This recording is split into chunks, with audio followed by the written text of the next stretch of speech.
Good morning, students. Today we'll discuss about BECS 184 Data Analysis June paper 2025. इसमें हम section wise सारे questions करेंगे. अभी हम स्टार्ट कर रहे हैं सेक्शन ए, जिसमें क्वेश्चन नंबर 1 उसका ए पार्ट हम डिस्कस करेंगे. Okay, so let's start. So the first part is, I hope you can read the question. Question है define a set with examples and explain how sets are represented. इसमें दो चीज़ों की बात करनी है. पहले तो डेफिनेशन की बात करनी है और फिर हमें बताना है कि सेट्स को रिप्रेजेंट कैसे करते हैं. सो लेट अस स्टार्ट. सो सेट क्या होता है? जैसे मैंने यहाँ पे लिखा, आपको दिख रहा होगा. सेट क्या होता है? It is a well defined collection of distinct objects. अगर आप ध्यान से देखिए, इसमें दो वर्ड्स इंपॉर्टेंट है. पहला है वेल डिफाइंड, दूसरा है डिस्टिंक्ट. कोई भी कलेक्शन सेट नहीं हो सकता. एक कलेक्शन सेट तभी बनता है जब वो वेल डिफाइंड होता है और उसके अंदर एलिमेंट्स डिस्टिंक्ट होते हैं. अब आप पूछेंगे वेल डिफाइंड का क्या मतलब होता है और डिस्टिंक्ट का क्या मतलब होता है. तो हम वेल डिफाइंड और डिस्टिंक्ट के बारे में पढ़ते हैं. Well defined, that there is no ambiguity in the set and we can say with certainty that a given element belongs to a given set और नॉट.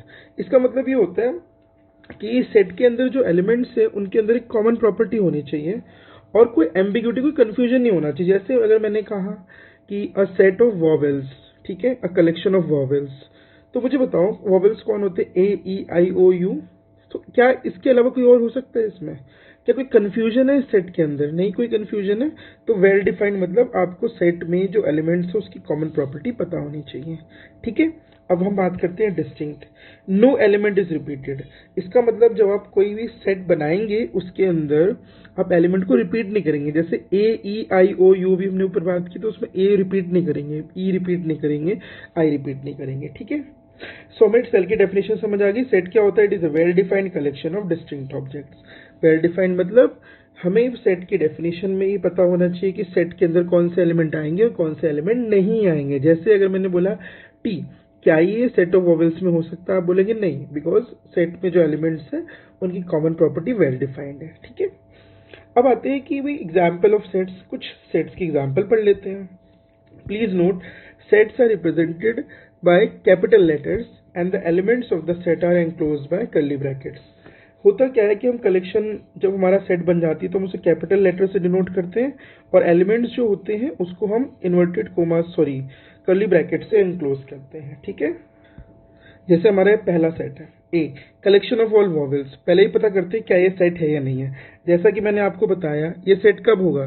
जब पहला it should be well defined and दूसरा elements must be distinct. अब आप ये बताइए ए, ई, आई, ओ, you, क्या इस सेट में इसके अलावा कोई और एलिमेंट आ सकता है? नहीं. आप बोलेंगे सिर्फ 5 आएंगे, तो वेल डिफाइंड है. क्या इसमें कोई एलिमेंट है जो रिपीट हुआ है? नहीं. तो दोनों डिस्टिंक्ट भी है, क्योंकि ये वेल डिफाइंड भी है, डिस्टिंक्ट भी है. Therefore capital A is a set. अगर अभी भी समझ नहीं आया दोबारा करते हैं. अब हम सेकंड सेट की बात करते हैं. Collection of first 10 natural numbers. अब आप मुझे बताइए फर्स्ट 10 नेचुरल नंबर कौन से? 1, 2, 3, 4, 5, 6, 7, 8, 9, 10. क्या कोई कंफ्यूजन है कि इसके अंदर कोई और एलिमेंट हो सकता है? मतलब 11 इसमें होगा? नहीं होगा. कोई कंफ्यूजन तो नहीं है? नहीं. 0 इसमें हो सकता है? नहीं होगा. कोई कंफ्यूजन तो नहीं है? नहीं. इसका मतलब मैं ये कह सकता हूं कि ये सेट भी वेल डिफाइंड तो है. मतलब मुझे पता है इस सेट में कौन सा एलिमेंट होगा और कौन सा एलिमेंट नहीं होगा. क्या ये डिस्टिंक्ट एलिमेंट्स हैं? क्या इसमें कोई एलिमेंट रिपीट हो रहा है? आप बोलेंगे नहीं, सारे एलिमेंट्स डिस्टिंक्ट हैं, तो ये भी एक सेट हुआ. ठीक है.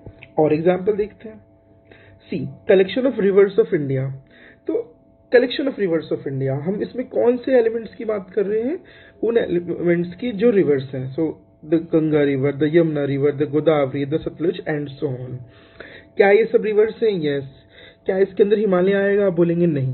क्या इसमें ताजमहल आएगा? आप कहेंगे नहीं. क्यों? क्योंकि कोई कंफ्यूजन नहीं है, हमें पता है उन सब में कॉमन प्रॉपर्टी क्या है. वेल डिफाइंड मतलब सारे एलिमेंट्स की कॉमन प्रॉपर्टी होनी चाहिए. जैसे गंगा, यमुना, गोदावरी और सतलुज में क्या कॉमन प्रॉपर्टी है? वो सब रिवर्स ऑफ इंडिया है और वो वेल डिफाइंड है. क्या इसमें कोई एलिमेंट रिपीट हो रहा है? आप बोलेंगे नहीं. तो इसका मतलब वेल डिफाइंड भी है और डिस्टिंक्ट भी है. अगर ये दो चीजें होती हैं तो हमें पता है ये सेट है, तो सी भी एक सेट है. सही बात है. अब एक और एग्जाम्पल पढ़ते हैं. डोंट वरी, एग्जाम्पल से करके देखेंगे. अब क्वेश्चन डी की बात करते हैं. Collection of epics of India. आपको पता है इंडिया में 2 ही एपिक्स है, the Ramayana and the Mahabharata. अब आप मुझे बताइए क्या ये वेल डिफाइंड मतलब they must have a common property, और उसकी वजह से हम बता सकते हैं कि कोई एलिमेंट सेट में होगा या नहीं होगा। क्या इसके अलावा इसमें कुछ हो सकता है? क्या इसमें कुछ और हो सकते हैं एलिमेंट्स? नहीं, तो आप बोलेंगे नहीं, इसका मतलब ये वेल डिफाइंड है। और क्या एलिमेंट्स रिपीट हो रहे हैं? आप बोलेंगे नहीं, इसका मतलब एलिमेंट डिस्टिंक्ट भी है। तो हमने ओवरऑल ये समझ लिया, अगर एक सेट वेल डिफाइंड है और डिस्टिंक्ट है, कलेक्शन अगर वेल डिफाइंड डिस्टिंक्ट है, तो उसे हम सेट कहेंगे। ठीक है, अब प्लीज एक नोट लिख लेते हैं। इट इज नॉट नेसेसरी कि हर कलेक्शन एक सेट होगा। जैसा कि मैंने अभी आपको बताया कि एक कलेक्शन सेट कब हो सकता है? जब वो वेल डिफाइंड है और एलिमेंट्स मस्ट बी डिस्टिंक्ट। यानी कुछ ऐसे कलेक्शन भी हो सकते हैं जो कलेक्शन तो है पर वो सेट नहीं है। अब वो एग्जाम्पल भी देखिए जहां पे वो कलेक्शन है पर सेट नहीं है। चलो पहला देखते हैं। First, collection of best batsman of the world. अब आप मुझे बताइए बेस्ट बैट्समैन क्या ये वेल डिफाइंड है? बिकॉज इसमें क्या आप एलिमेंट्स बता पाएंगे? क्योंकि हो सकता है कि इंडिया के हिसाब से Sachin is the greatest batsman in the world, but Australia के हिसाब से सर डॉन ब्रैडमैन होंगे। तो कोई कहेगा इस सेट के अंदर कौन होना चाहिए? सचिन होना चाहिए। कोई कहेगा नहीं, रिकी पॉन्टिंग होना चाहिए। कोई कहेगा कुमार संगकारा होना चाहिए। तो इस वर्ड को देखो बेस्ट, ये एम्बिगुअस है। क्या है? It is not absolute. मतलब बेस्ट हम कुछ अगर मैं बोले collection of top 10 highest scorer मतलब नंबर किसने सबसे ज्यादा रन बनाए हैं, हाँ उसमें सचिन हो सकता है, गारंटेड है। Are you getting it? तो अगर यहाँ पे कोई एब्सोल्यूट वर्ड नहीं लिखा, कंफ्यूजन है भाई, बेस्ट ऐसे मान लेते हैं मेरे अकॉर्डिंग रिकी पॉन्टिंग बेस्ट है, आपके अकॉर्डिंग सचिन बेस्ट है, किसी के अकॉर्डिंग विराट कोहली बेस्ट होगा। तो बेस्ट जो है इसमें एम्बिग्यूटी है, इसमें कंफ्यूजन है। तो ये कलेक्शन तो हो सकता है पर ये सेट नहीं होगा। ठीक है, तो हमें समझ आ गया कि ऐसे हम बोल सकते हैं most famous singers of India. अब मोस्ट फेमस का क्या मतलब? ये हो सकता है कि the singers which have who have संग the maximum number of songs, तो हो सकता है। ठीक है, अब हम आते हैं क्वेश्चन के सेकंड पार्ट पे। क्वेश्चन का सेकंड पार्ट क्या कहता है? क्वेश्चन का second part talks about the representation of sets. हम किसी भी सेट को दो तरीके से रिप्रेजेंट कर सकते हैं। पहला होता है रोस्टर फॉर्म, दूसरा होता है set builder form. Roster form में क्या होता है? सारे एलिमेंट्स को हम लिख के दिखाते हैं सेपरेटली, तो सेट के अंदर आपको सारे एलिमेंट्स दिखेंगे। You will be able to see all the elements. Set builder में हम ना एलिमेंट्स नहीं लिखते, हम उनकी कॉमन प्रॉपर्टी लिखते हैं। क्या लिखते हैं? Common property. मैं आपको नीचे यहाँ पे एग्जाम्पल के देकर समझाऊंगा तो आपको बहुत क्लियरली समझ आएगा। ठीक है, जैसे आप ये पहला सेट देखिए रोस्टर फॉर्म। मैंने कहा रोस्टर फॉर्म में आपको अभी बताया था, क्या रोस्टर फॉर्म में आपको एलिमेंट्स दिखेंगे। क्या दिखेंगे? सारे एलिमेंट्स दिखेंगे। और सेट बिल्डर में आपको कॉमन प्रॉपर्टी दिखेगी। क्या दिखेगी? Common property. जैसे देखते हैं, look at this first set. इसमें क्या element? 2 4 6 8 10, it is a set. अब मुझे बताइए इसमें कॉमन क्या है? अगर मैं इस सेट को ऐसे लिखूं, set A, okay, x is such that x is equal to 2n, where n goes from 1 to 5 and n is a natural number. n is a natural number. ठीक है, अब आप मुझे बताइए यहाँ पे n क्या हो सकता है? 1 to 5, यहाँ 1 रखेंगे तो क्या आएगा? 2 into 1 2, ये आ गया। अब 2 पुट करेंगे तो 4, 3 पुट करेंगे 6, 4 पुट करेंगे 8, 5 पुट करेंगे 10। तो कहने से यहाँ पे मैंने उनकी कॉमन प्रॉपर्टी लिखी है। कॉमन प्रॉपर्टी क्या है? They are all multiples of 2। तो यहाँ पे क्या एलिमेंट्स दिख रहे हैं? नहीं, यहाँ पे एलिमेंट्स तो नहीं दिख रहे हैं। यहाँ पे सर एलिमेंट्स तो नहीं दिख रहे हैं। यहाँ पे क्या दिख रही है? उनकी कॉमन प्रॉपर्टी। क्या प्रॉपर्टी उन सब में कॉमन है? कि सारे नंबर्स 2 के मल्टीपल हैं। ठीक है, और n जो है 1 से 5 के बीच में वेरी करता है। ठीक है, अब आते हैं नेक्स्ट पार्ट पे। अब जरा मुझे बताइए सेकंड पार्ट, बी पार्ट। 3 9 27 81 343, इसमें क्या कॉमन प्रॉपर्टी हो सकती है? अगर आप ध्यान से देखेंगे तो आपको ये समझ आएगा कि जो इसमें एलिमेंट्स है x, इसको ऐसे रीड करते हैं x सच दैट, ये दो डॉट्स को कैसे पढ़ते हैं? Such that x is such that x is equal to 3 to the power k और n, you can say n। ठीक है, 3 to the power n where n goes from 1 to 5। ठीक है, और n क्या है? नेचुरल नंबर्स है। n क्या है? नेचुरल नंबर जो 1 से 5 के बीच में। अब आप बोलेंगे ये कैसे होगा? एक चीज बताओ, ये क्या है? 3 की पावर 1, ये क्या है? 3 की पावर 2, ये क्या है? 3 की पावर 3, ये क्या है? 3 की पावर 4, ये क्या है? 3 की पावर 5। तो अगर यहाँ पे 1 रखेंगे तो क्या आएगा? पहला एलिमेंट।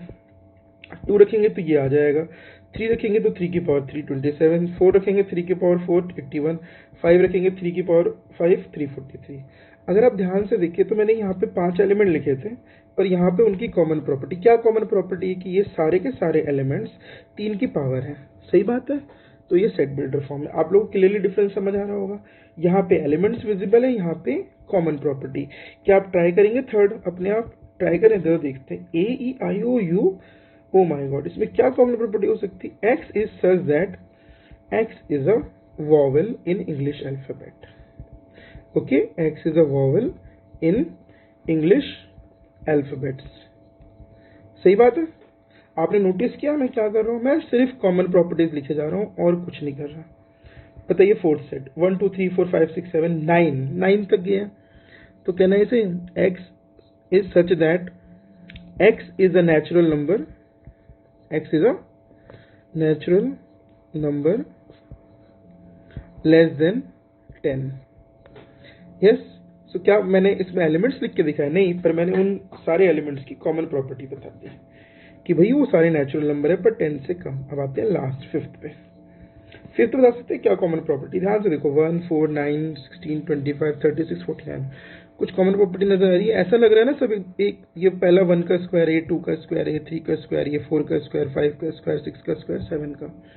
सो कहना है इसे x is such that x is a perfect square. we can directly write x is a perfect square, or you can write x is equal to n square, ठीक है, where n goes from 1 to 7 and n belongs to natural number। तो n क्या है? एक natural number है जो 1 से लेकर 7 के बीच में है। अब आप ध्यान से देखिए इन दोनों में डिफरेंस क्या है। यहाँ पे कॉमन प्रॉपर्टी है, यहाँ पे एलिमेंट्स है। यहाँ पे एलिमेंट्स है, यहाँ कॉमन प्रॉपर्टी, यहाँ कॉमन प्रॉपर्टी, यहाँ एलिमेंट्स। तो this is how we represent two sets. So sets can be represented in two ways. One is roster form and the other one is set builder form. Okay? Now students, हम लोग question number 1 का B part करेंगे। As you all can see, इसमें हमें करना है describe various set operations and their properties। तो पहले क्वेश्चन में सेट पढ़ेंगे और उसके रिप्रेजेंटेशन पढ़ेंगे।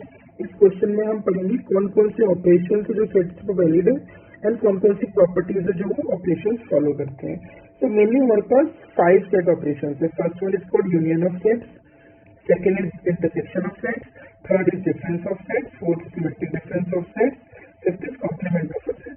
तो हम लोग वन बाय वन ये सारी प्रॉपर्टीज को डिस्कस करेंगे। ठीक है, सबसे पहले हम लोग बात करेंगे फर्स्ट सेट की और फर्स्ट ऑपरेशन की, which is union of sets. अब ऑपरेशन का मतलब क्या है? जैसे याद करो हम लोग मैथ्स में नंबर्स के बीच में क्या कर सकते हैं? ऐड कर सकते हैं, सब्ट्रैक्ट कर सकते हैं, मल्टीप्लाई कर सकते हैं और डिवाइड कर सकते हैं। ऐसे ही सेट्स का यूनियन ले सकते हैं, उनका इंटरसेक्शन ले सकते हैं, उनका डिफरेंस ले सकते हैं, उनका सिमेट्रिक डिफरेंस ले सकते हैं, कॉम्प्लीमेंट ले सकते हैं। तो बेसिकली जो काम नंबर्स में कर रहे थे उसी तरह के ऑपरेशन हमारे सेट्स पे डिफाइन होते हैं। ठीक है, तो पहला है यूनियन ऑफ टू सेट्स। ठीक है, यूनियन ऑफ सेट्स क्या होता है? मान लेते हैं मेरे पास एक सेट ए है और एक सेट बी है। सो सपोज करो हमारे पास A and B are two sets. Okay, there are two sets. तो यूनियन क्या होता है? तो इसका डेफिनेशन देखते हैं। तो मैं लिखते हैं A union B, it is a collection of the elements जो या तो A में है या B में है। तो क्या लिख रहा हूँ जरा यहाँ पे ध्यान से देखिए, मैं इसे डिफाइन कैसे करूँगा। तो मैं आपको इसका डिफाइन करके दिखाता हूँ।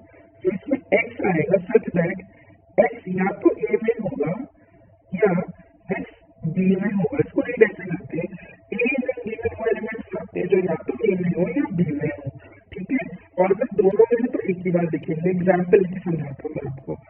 सो एग्जाम्पल, सपोज करो मेरे पास सेट A में एलिमेंट्स है 1 और 2 और सपोज करो B में एलिमेंट है, ठीक है, 2 4 6 एंड 8। तो बताइए A एंड B क्या होगा? डेफिनेशन क्या कहती है? A एंड B में एलिमेंट A के भी होंगे और B के भी होंगे। या तो A में हो या B में हो। A में कौन सा एलिमेंट है 1 और 2? तो मैंने 1 और 2 लिख लिया। B में कौन सा एलिमेंट है 2 4 6 8? तो मैं क्या लिख सकता था 2 4 6 8। पर क्या मैं 2 लिखूंगा? बताओ क्यों नहीं लिखूंगा? बिकॉज यहाँ पर सेट की डेफिनेशन में क्या था कि elements of set are distinct. तो मैं 2 नहीं लिखूंगा बिकॉज वो रिपीट हो रहा है। तो मैं लिखूंगा 4 6 8। अगर आप ध्यान से देखें हमने क्या देखा, यूनियन में कौन से एलिमेंट्स है? यूनियन से A के एलिमेंट भी आए और B के एलिमेंट भी आए। पर हमने क्या ध्यान रखना है? Repetition not allowed. Union clear है कि नहीं है? पक्का? ठीक है। फॉर एग्जाम्पल क्या होते थे? फॉर एग्जाम्पल क्या होते थे? यूनियन सपोज करो मेरे पास एक इन एक्स में सपोज करो एलिमेंट्स है 2, 4, 6 और 8, ठीक है। और वाई में एलिमेंट्स ले लेते हैं हम लोग 1, 3, 5 और 7, ठीक है। और कोई आपसे बोलता है बस कि यूनिट लिख के दिखाओ, तो हमने क्या बताया था, वो एलिमेंट जो या तो एक्स में हो या जो बी में हो।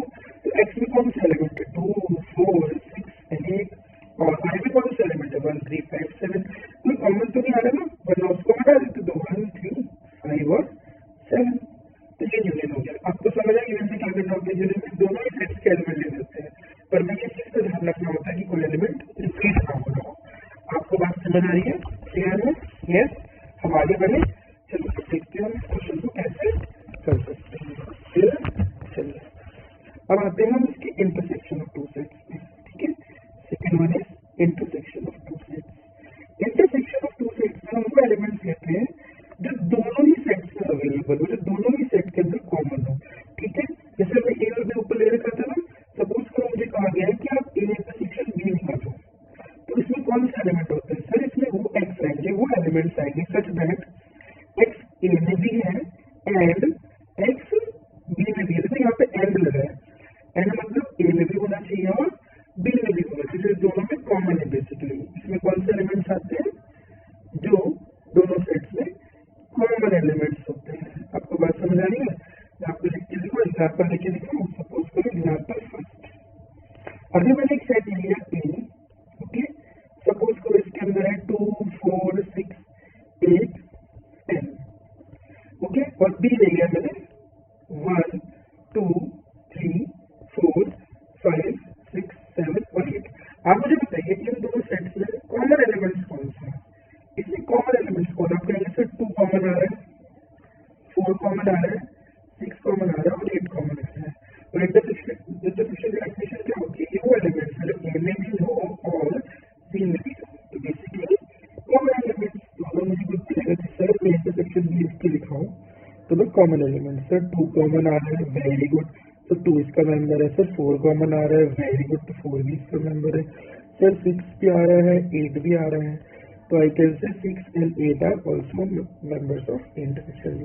आई थिंक इंटरसेक्शन भी सबसे आसान है, तो हमें समझ आती है जो कॉमन एलिमेंट्स होते हैं। अब आते हैं थर्ड पे। थर्ड हमने पढ़ा था, भूल गए हो तो वापस सुने, एक बार देख के आते हैं। थर्ड क्या था, डिफरेंस ऑफ टू सेट्स। ये बड़ा इंटरेस्टिंग है, difference of two sets. So let me first right difference of, okay. अब हम डिफरेंस ऑफ टू सेट्स लिखते हैं। सपोज कीजिए हमारे पास एक सेट ए है, तो मुझे किसी ने कहा ए माइनस बी निकालो। तो इसमें वो एलिमेंट्स होते हैं, ध्यान से देखिए, इसमें वो एलिमेंट्स होते हैं जो ए को बिलोंग करते हैं बट बी में नहीं है। वो अब क्लियरली पढ़िए, इसको बोलते हैं बिलोंग्स टू, इसे बोलते हैं डज नॉट बिलोंग टू। इसमें वो एलिमेंट आते हैं ए माइनस बी में जो ए के पर एलिमेंट है पर बी में नहीं आने चाहिए। ध्यान रखिएगा, ए में हो पर बी में ना हो। इसकी डेफिनेशन फिर से रीड कर देता हूँ। तो A minus B is defined like this, it is those members of A which are not in B, A के ऊपर बी में ना हो। एग्जाम्पल लेके समझते हैं, ठीक है।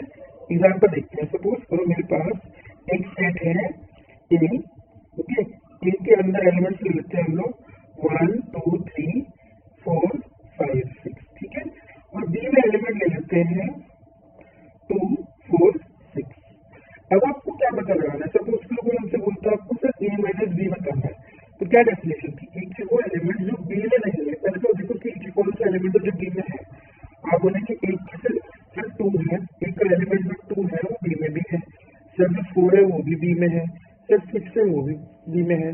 तो क्या डेफिनेशन थी, ए के वो एलिमेंट जो बी में नहीं है। तो मुझे बताइए अगर 2 बी में है, 4 भी बी में है, 6 बी में, तो ए के कौन से एलिमेंट है जो बी में नहीं है।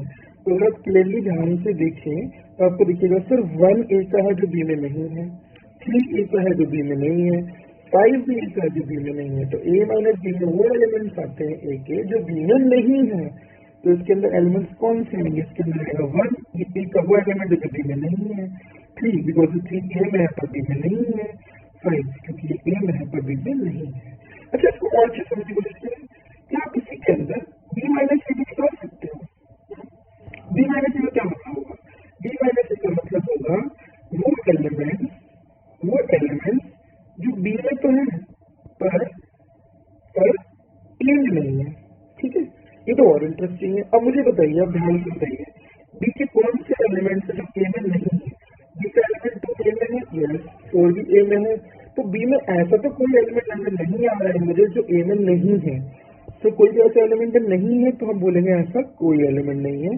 इसे हम बोलते हैं, सिंबल होता है, इसको बोलते हैं एम्प्टी सेट और नल सेट, ओके। और sometimes we call it void set. क्या बुलाते हैं इसको? Void set. इसमें क्या दिख रहा है हमें कि एलिमेंट बी माइनस ए में कोई एलिमेंट नहीं है, ठीक है। अब हम symmetric difference of two sets की बात करेंगे। तो सिमेट्रिक डिफरेंस का सिंबल ये होता है A delta B. How do we define the symmetric difference? A symmetric difference with B is A minus B union B minus A. अब आपको इस माइनस का सिग्निफिकेंस भी पता है, इस माइनस का सिग्निफिकेंस भी पता है, यूनियन का मतलब भी पता है, ठीक है। तो अब हमें जो चीजें पता है उसी को यूज करेंगे। अगर आप ध्यान से देखिए, ये जो सिमेट्रिक डिफरेंस है इसमें खुद ही एक सेट ये वाला इन्वॉल्व है, फिर एक सेट ये वाला इन्वॉल्व है और उन दोनों का यूनियन। तो जब भी हमें सिमेट्रिक डिफरेंस निकालना पड़ेगा हमें तो तीन चीजें निकालनी है। पहले ए माइनस बी अलग से निकाल लेंगे, फिर बी माइनस ए अलग से निकाल लेंगे और फिर हम दोनों सेट्स का यूनियन ले लेंगे। आसान है ना? इतना डिफिकल्ट नहीं, टेंशन मत लो, पीछे कर लिया तो हो जाएगा। कैसे होगा एग्जाम्पल लेके समझते हैं। जैसे मान लेते हैं मैंने एक सेट लिया ए और उसके अंदर एलिमेंट्स लिखे 1 2 3, ठीक है। एग्जाम्पल से आपको समझ आएगा। मैंने बी सेट ले लिया है, इसके अंदर एग्जाम्पल रखे 3 4 5। अब मुझे बोलते हैं कि भाई आप ए डेल्टा बी यानी symmetric difference of A and B निकालो।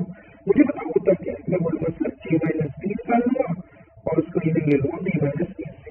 तो एक काम करते हैं, सबसे पहले यही दो सेट्स निकालते हैं और फिर देखते हैं इनका यूनियन क्या है। अब आप मुझे बताइए what is A minus B. अभी हम पढ़ रहे हैं, किस तरह से पढ़ रहे हैं? ए माइनस बी क्या होता है? ए के वो एलिमेंट्स जो बी में नहीं है, ठीक है। क्या कहा मैंने? फिर से बताइए, ए के वो एलिमेंट जो बी में नहीं है।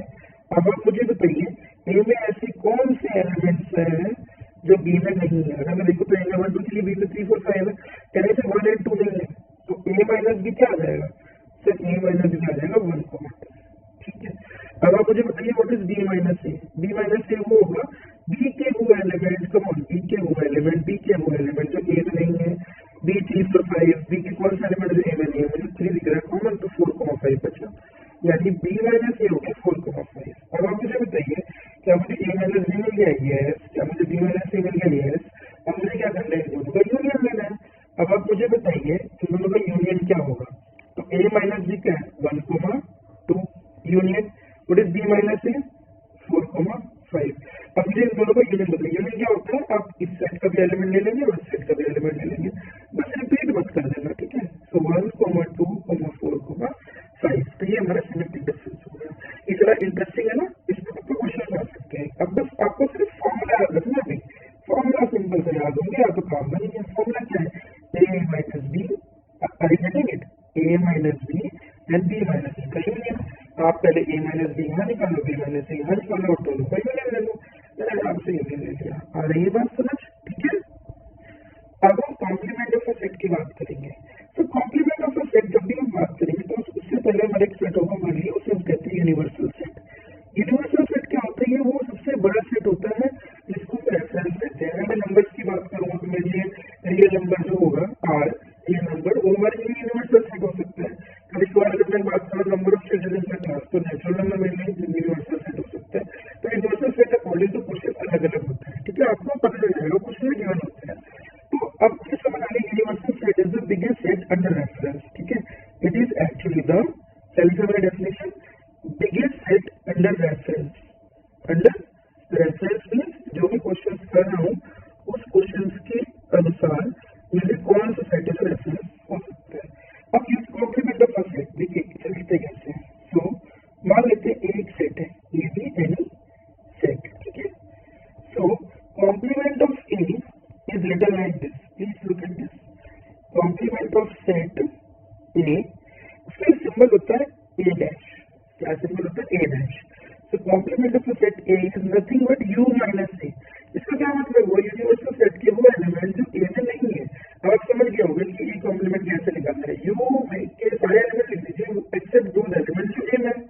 समझे? जैसे जो ऊपर पढ़ा था difference of two sets. Example लेके समझते हैं पहले, ठीक है। एग्जाम्पल लेके ज़्यादा समझ आता है। सपोज करो मैंने यू से लिया अपने लिए रेफरेंस पॉइंट 1 2 3 अप टू मान लेते हैं 100 नेचुरल नंबर, ये मेरे यूनिवर्सल सेट है, ठीक है।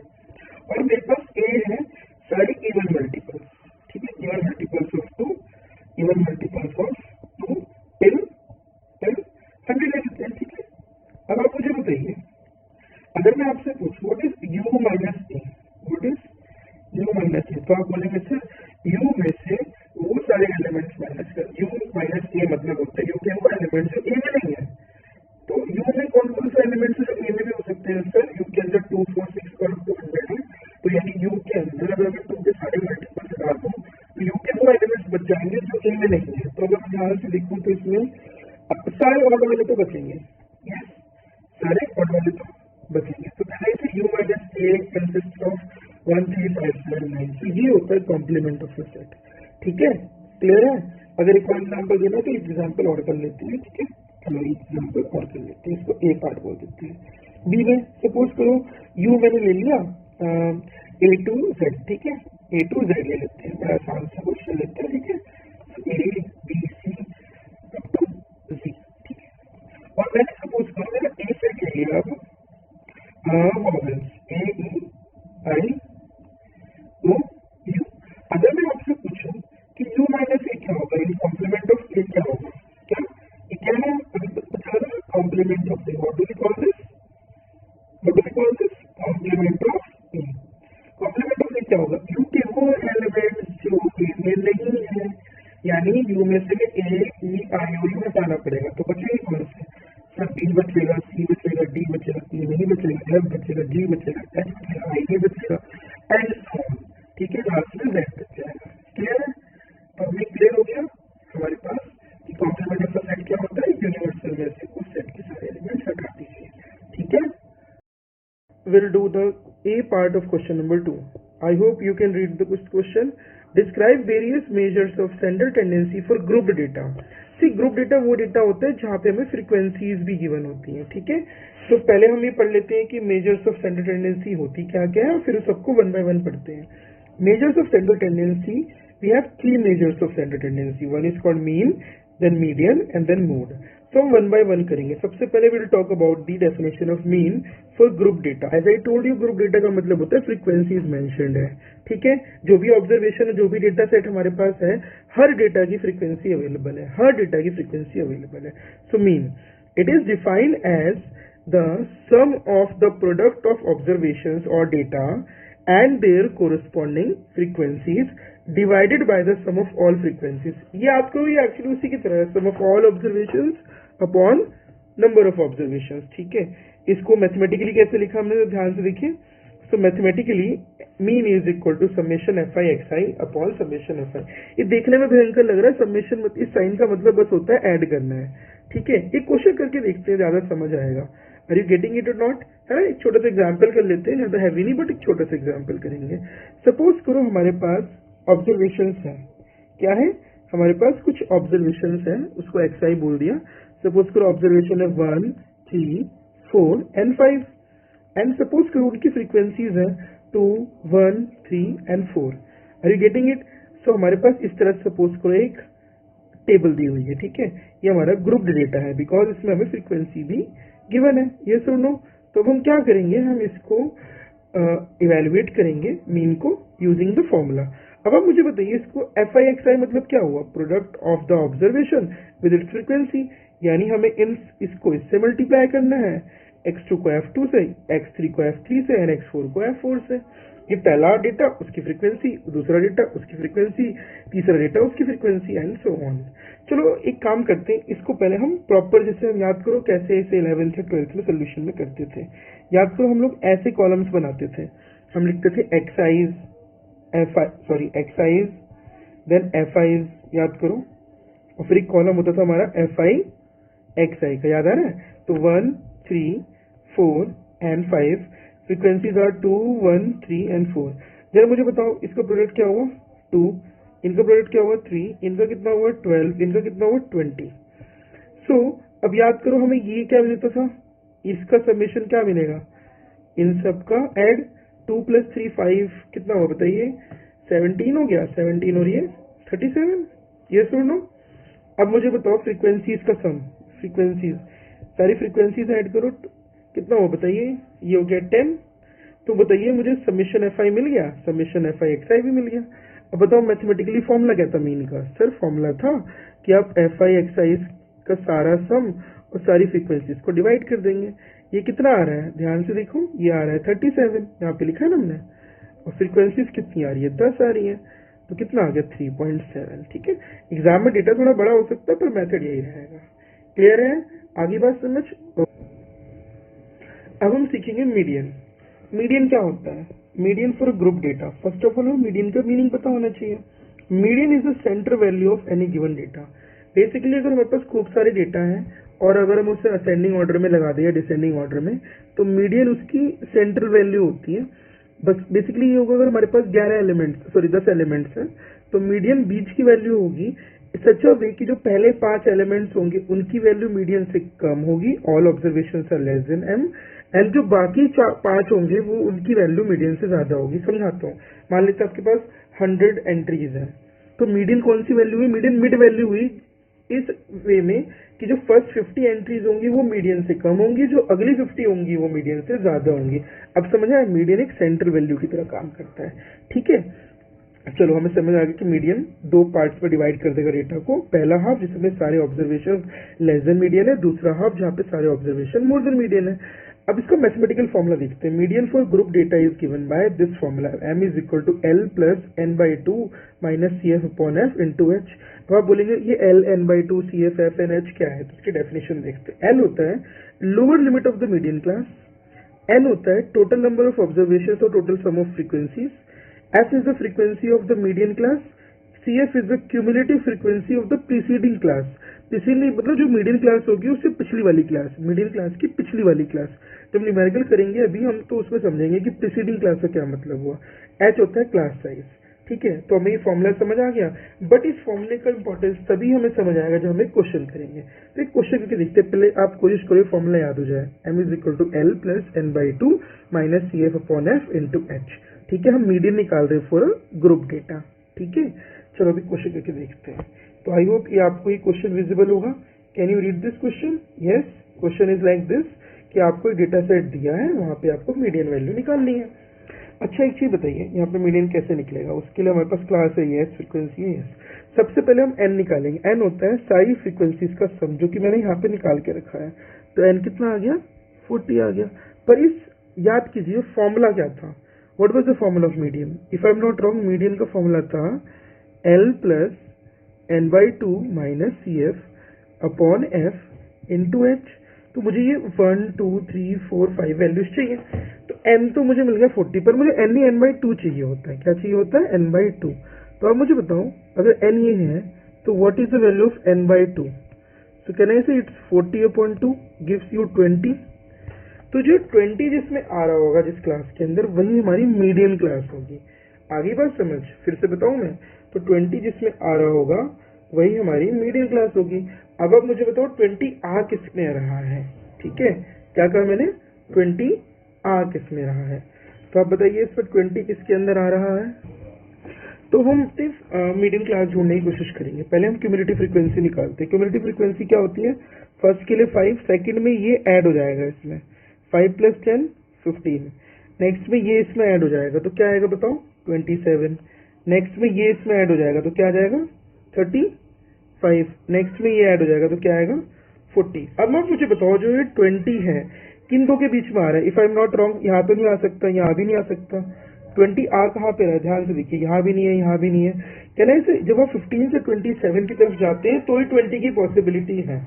तो जब भी हम इस तरह से डिसाइड करते हैं बेसिकली, अगर 15 से 27 के बीच में है तो ये हमारी मीडियम क्लास है। ठीक है, अगर मान लेते हैं यहाँ पे 21 होता तो हम 5 से 21 के बीच में देखते हैं, है ना, तो ये मीडियम क्लास हो जाता। फिर समझते हैं, हमें 20 चाहिए, 25 से 15 के बीच में है, नहीं है। 15 से 27 के बीच में 20 आएगा, यस, तो ये हमारी मीडियन क्लास है। ठीक है, अब आप मुझे बताइए, जब हमें मीडियन क्लास मिल चुकी है, तो सारा क्वेश्चन खत्म हो गया। तो आप मुझे बताओ मीडियन क्लास कौन सी होगी? Sir this is the median class. जैसे ही मुझे मीडियन क्लास मिल जाएगी मेरा सारा क्वेश्चन खत्म। अब आप मुझे बताइए, मुझे एल चाहिए। एल क्या होता था? एल होता था lower limit of the median class. बताइए लोअर लिमिट क्या है? 30। तो lower limit of the median class, तो मुझे ये भी मिल गया। n/2 ऑलरेडी मिला हुआ है ऊपर, if I am not wrong, तो 20 तो मिला ही हुआ, तो ये भी मिल गया। CF होता है cumulative frequency of the preceding class. अब बताइए ये है मीडियन क्लास, तो प्रीसीडिंग क्लास ये हुई। अब आप मुझे बताइए इसका क्यूमुलेटिव फ्रीक्वेंसी कौन सा है? ये वाला है, यस और नो? तो हमें CF भी मिल गया, CF हमारा है 15, ठीक है। एंड F क्या था, frequency of the median class, ये रही मीडियन क्लास, इसकी फ्रीक्वेंसी क्या है, फ्रीक्वेंसी 12, तो हमें F भी मिल गया 12। And what is the class size, gap कितने कितने का है, गैप अगर हम देखेंगे तो 10 का गैप है, तो ये हमारी फ्रीक्वेंसी की हमारी ये क्लास साइज आ गई, ठीक है। अब हम इन सब वैल्यूज को यहाँ पुट करके देखेंगे कि हमारा आंसर क्या आता है। सो हम रेडी है, चलो ट्राई करते हैं। L is 30, nice, N/2 is 20, CF is 15, F is 12, class size 10। अगर हम इसे सॉल्व करेंगे तो हमारा क्या आएगा, देखते हैं। जब हम इसको सॉल्व करेंगे 30 प्लस 5/12 इंटू 10, अगर हम इसको भी फर्दर सॉल्व करें तो हमारा क्या आंसर आता है, चेक करते हैं। तो 30 plus it will be around, अगर आप कैलकुलेट करेंगे तो 4.17 आएगा, ठीक है। अगर हम इसको सॉल्व करें तो हमारा आंसर क्या आ गया, 34.17। क्या आंसर है, फिर से लिख के दिखा दूं, 34.17। तो ये हमारी मीडियन होगी। This is how we calculate median using this for a grouped data. Good. Now we will talk about mode. Okay, mode, it is defined as the observation with the maximum frequency. Basically most occurred observation is called the mode. जो सबसे ज्यादा बार data set में आकर हो रही है value, उसी को हम मोड कहते हैं। जो बार बार सबसे ज्यादा मैक्सिमम फ्रीक्वेंसी के साथ अपीयर हो रही है। मोड फॉर ग्रुप डेटा, उसके लिए फॉर्मूला देखिए क्या होता है। Mode is equal to L plus F1 minus F0 upon 2F1 minus F0 minus F2 into H। अब F1 F0 ये सब क्या है यहाँ पे देखते हैं। L होता है lower limit of the model class, H is the class size, F1 is the frequency of the model class, F0 is the frequency of the preceding class यानी मॉडल क्लास से पहले वाली class, F2 is the frequency of the succeeding class यानी model class के बाद वाली class. अब आप सोचेंगे ये मॉडल क्लास सब में आ रहा है, पहले पता होना चाहिए मॉडल क्लास क्या है। मॉडल क्लास वो क्लास होगी जिसके अंदर जो डेटा है उसकी फ्रीक्वेंसी मैक्सिमम होगी। इसे एक क्वेश्चन की सहायता से समझते हैं, ठीक है। अगर आप इस क्वेश्चन को ध्यान से देखिए, आप मुझे बताइए इसमें किसकी फ्रीक्वेंसी मैक्सिमम कहाँ पे फ्रीक्वेंसी मैक्सिमम दिख रही है। आप बोलेंगे सर ये वाली फ्रीक्वेंसी जो है सबसे ज्यादा बार आ रही है। तो ये जो डेटा हो, ये जो हमारी क्लास इंटरवल हुआ, ये हमारा मॉडल क्लास हो गया, बिकॉज इसके अंदर मैक्सिमम फ्रीक्वेंसी आ रही है। अगर ये मॉडल क्लास है तो frequency of the model class को हमने क्या बोला था, F1, और उससे पिछले वाली क्लास की फ्रीक्वेंसी को क्या बोला था हमने, F0। हाँ सही बात है। और ये बताओ हमने अगली वाली क्लास सक्सीडिंग, ये प्रीसीडिंग है, ये सक्सीडिंग है, तो इसको हमने F2 बोला। एंड व्हाट वाज L, याद करो एक्सप्रेशन में L भी था, ये दिख रहा है L था lower limit of the model class. तो कहना है इसे ये हमारा L भी हो गया, हमें सब कुछ मिल गया। और H क्या था, H होता है इसके बीच का गैप, तो हमें H भी मिल गया, H आ गया 10। अगर मुझे सारी वैल्यूज मिल गई है तो अगर मैं फॉर्मूले पुट करूँ तो क्या मेरा मॉड आ जाएगा। अब ट्राई करते हैं।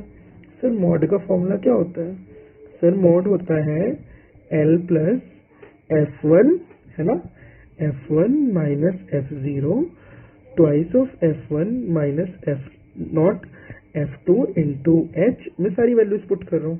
L अभी आपने बताया कहाँ गया, ये रहा L हो गया 40, ठीक है। F1 क्या है, ये 16, F0 क्या है हमारे पास 12, ठीक है। तो 2 इंटू 16, F0 हो गया 12, F2 क्या है, F2 हमारे पास 10 है, इंटू H क्या है 10 का गैप है। चलो चेक करते हैं क्या आता है आंसर, ठीक है। अब मुझे बताओ 16 माइनस 12 हो गया 4, ये हो जाएगा 32 माइनस 22 इंटू 10। अब मुझे बताओ क्या आएगा, 40 प्लस 4/10 इंटू 10। इसे कैंसिल आउट करो, क्या नहीं से ये आ गया 40 प्लस 4 विच गिव्स यू 44। तो ये हमारी मॉड आ गई, ठीक है। हमने क्या किया, सिर्फ हमें ये फॉर्मूला याद है तो हम आराम से क्वेश्चन कर सकते हैं। इन मेजर्स ऑफ स्टैंडर्ड टेंडेंसी में मीन मीडियन मोड में इंपॉर्टेंट चीज सिर्फ यही थी कि आपको फॉर्मूला याद है। अगर आपको ये वाला याद है तो हम मोड कर पा रहे हैं, ठीक है। ऐसे ही हम जब ऊपर जाते हैं इसको देखने बाकी जगह, ये हमारा मीडियन का फॉर्मूला है for group data. Similarly we have one more formula that gives us the formula for mean for group data. Okay, इस तरह से हम ये क्वेश्चन कर पाएंगे। Okay, now we'll do the second part of question number 2, data analysis, June 2025. Let us read the question. A seller wants to know the consumer choice for his products ABC toothpaste in this colony XYZ. What type of measure of center tendency can be used in this case and why? See, we all know that we have three measures of center tendency. First one is mean. You can see it here, mean. Other one is median. And third one is mode. So we have to decide which one is the most preferred one. Okay. The correct answer is mode. Okay.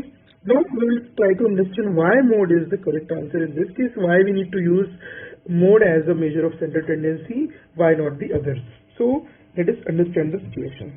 In this situation, the seller is interested in knowing the consumer choice, which is categorical data. Basically preference based होता है, इसमें number based नहीं होता, preference based होता है. किसी को Colgate पसंद है, किसी को पेप्सोडेंट पसंद है, किसी को डाबर लाल पसंद है. सो बेसिकली यहाँ पे कंज्यूमर बिहेवियर की बात हो रही है. So the appropriate measure of centre tendency for categorical data is the mode. Okay. जब भी कैटेगरी जहाँ पे भी प्रेफरेंसेस आएंगे वहाँ पे हम मोड की बात करेंगे, वहाँ पे हम मीन एंड मीडियन की बात नहीं करेंगे. उसके नीचे रीजन डिस्कस करते हैं. Why mode? Because mode represents the most frequently occurring value in a data set. That is the definition of mode. Mode क्या था? ये वो डेटा है, ये वो ऑब्जर्वेशन जिसकी हाईएस्ट फ्रीक्वेंसी होती है, जिसकी हाईएस्ट फ्रीक्वेंसी होती है ना. हाईएस्ट फ्रीक्वेंसी मतलब सबसे ज्यादा लोग उस चीज को पसंद कर रहे हैं, तो इसलिए हमें मोड चाहिए. चलो ये भी समझ आ गया. Second, for consumer choice it tells us which toothpaste is the most popular. Most popular means it is with the highest frequency. Okay, it is used by the majority of consumers in XYZ colony. Okay, so because it has the highest frequency, now when we talk about the highest frequency, we talk about mode. ये भी एक reason है. Third reason समझते हैं. Mean and median are not suitable because they require numerical data. अब आप मुझे बताइए, न्यूमेरिकल डेटा चाहिए, क्या हम किसी पूछ सकते हैं कि वहाँ पे कितने टूथपेस्ट हैं या कितने. तो प्रेफरेंसेस को बेसिकली हम काउंट नहीं कर सकते. यहाँ पे पॉइंट क्या है हमारा, प्रेफरेंसेस को हम काउंट नहीं कर सकते. प्रेफरेंसेस को हम ऑब्जर्व कर सकते हैं. ठीक है, हम उनसे पूछ सकते हैं like which is your favourite movie. We can not say कि how many times have you seen it. Are you getting it? Sometimes they have the answer but they don't know how many times. Basically numbers are not involved.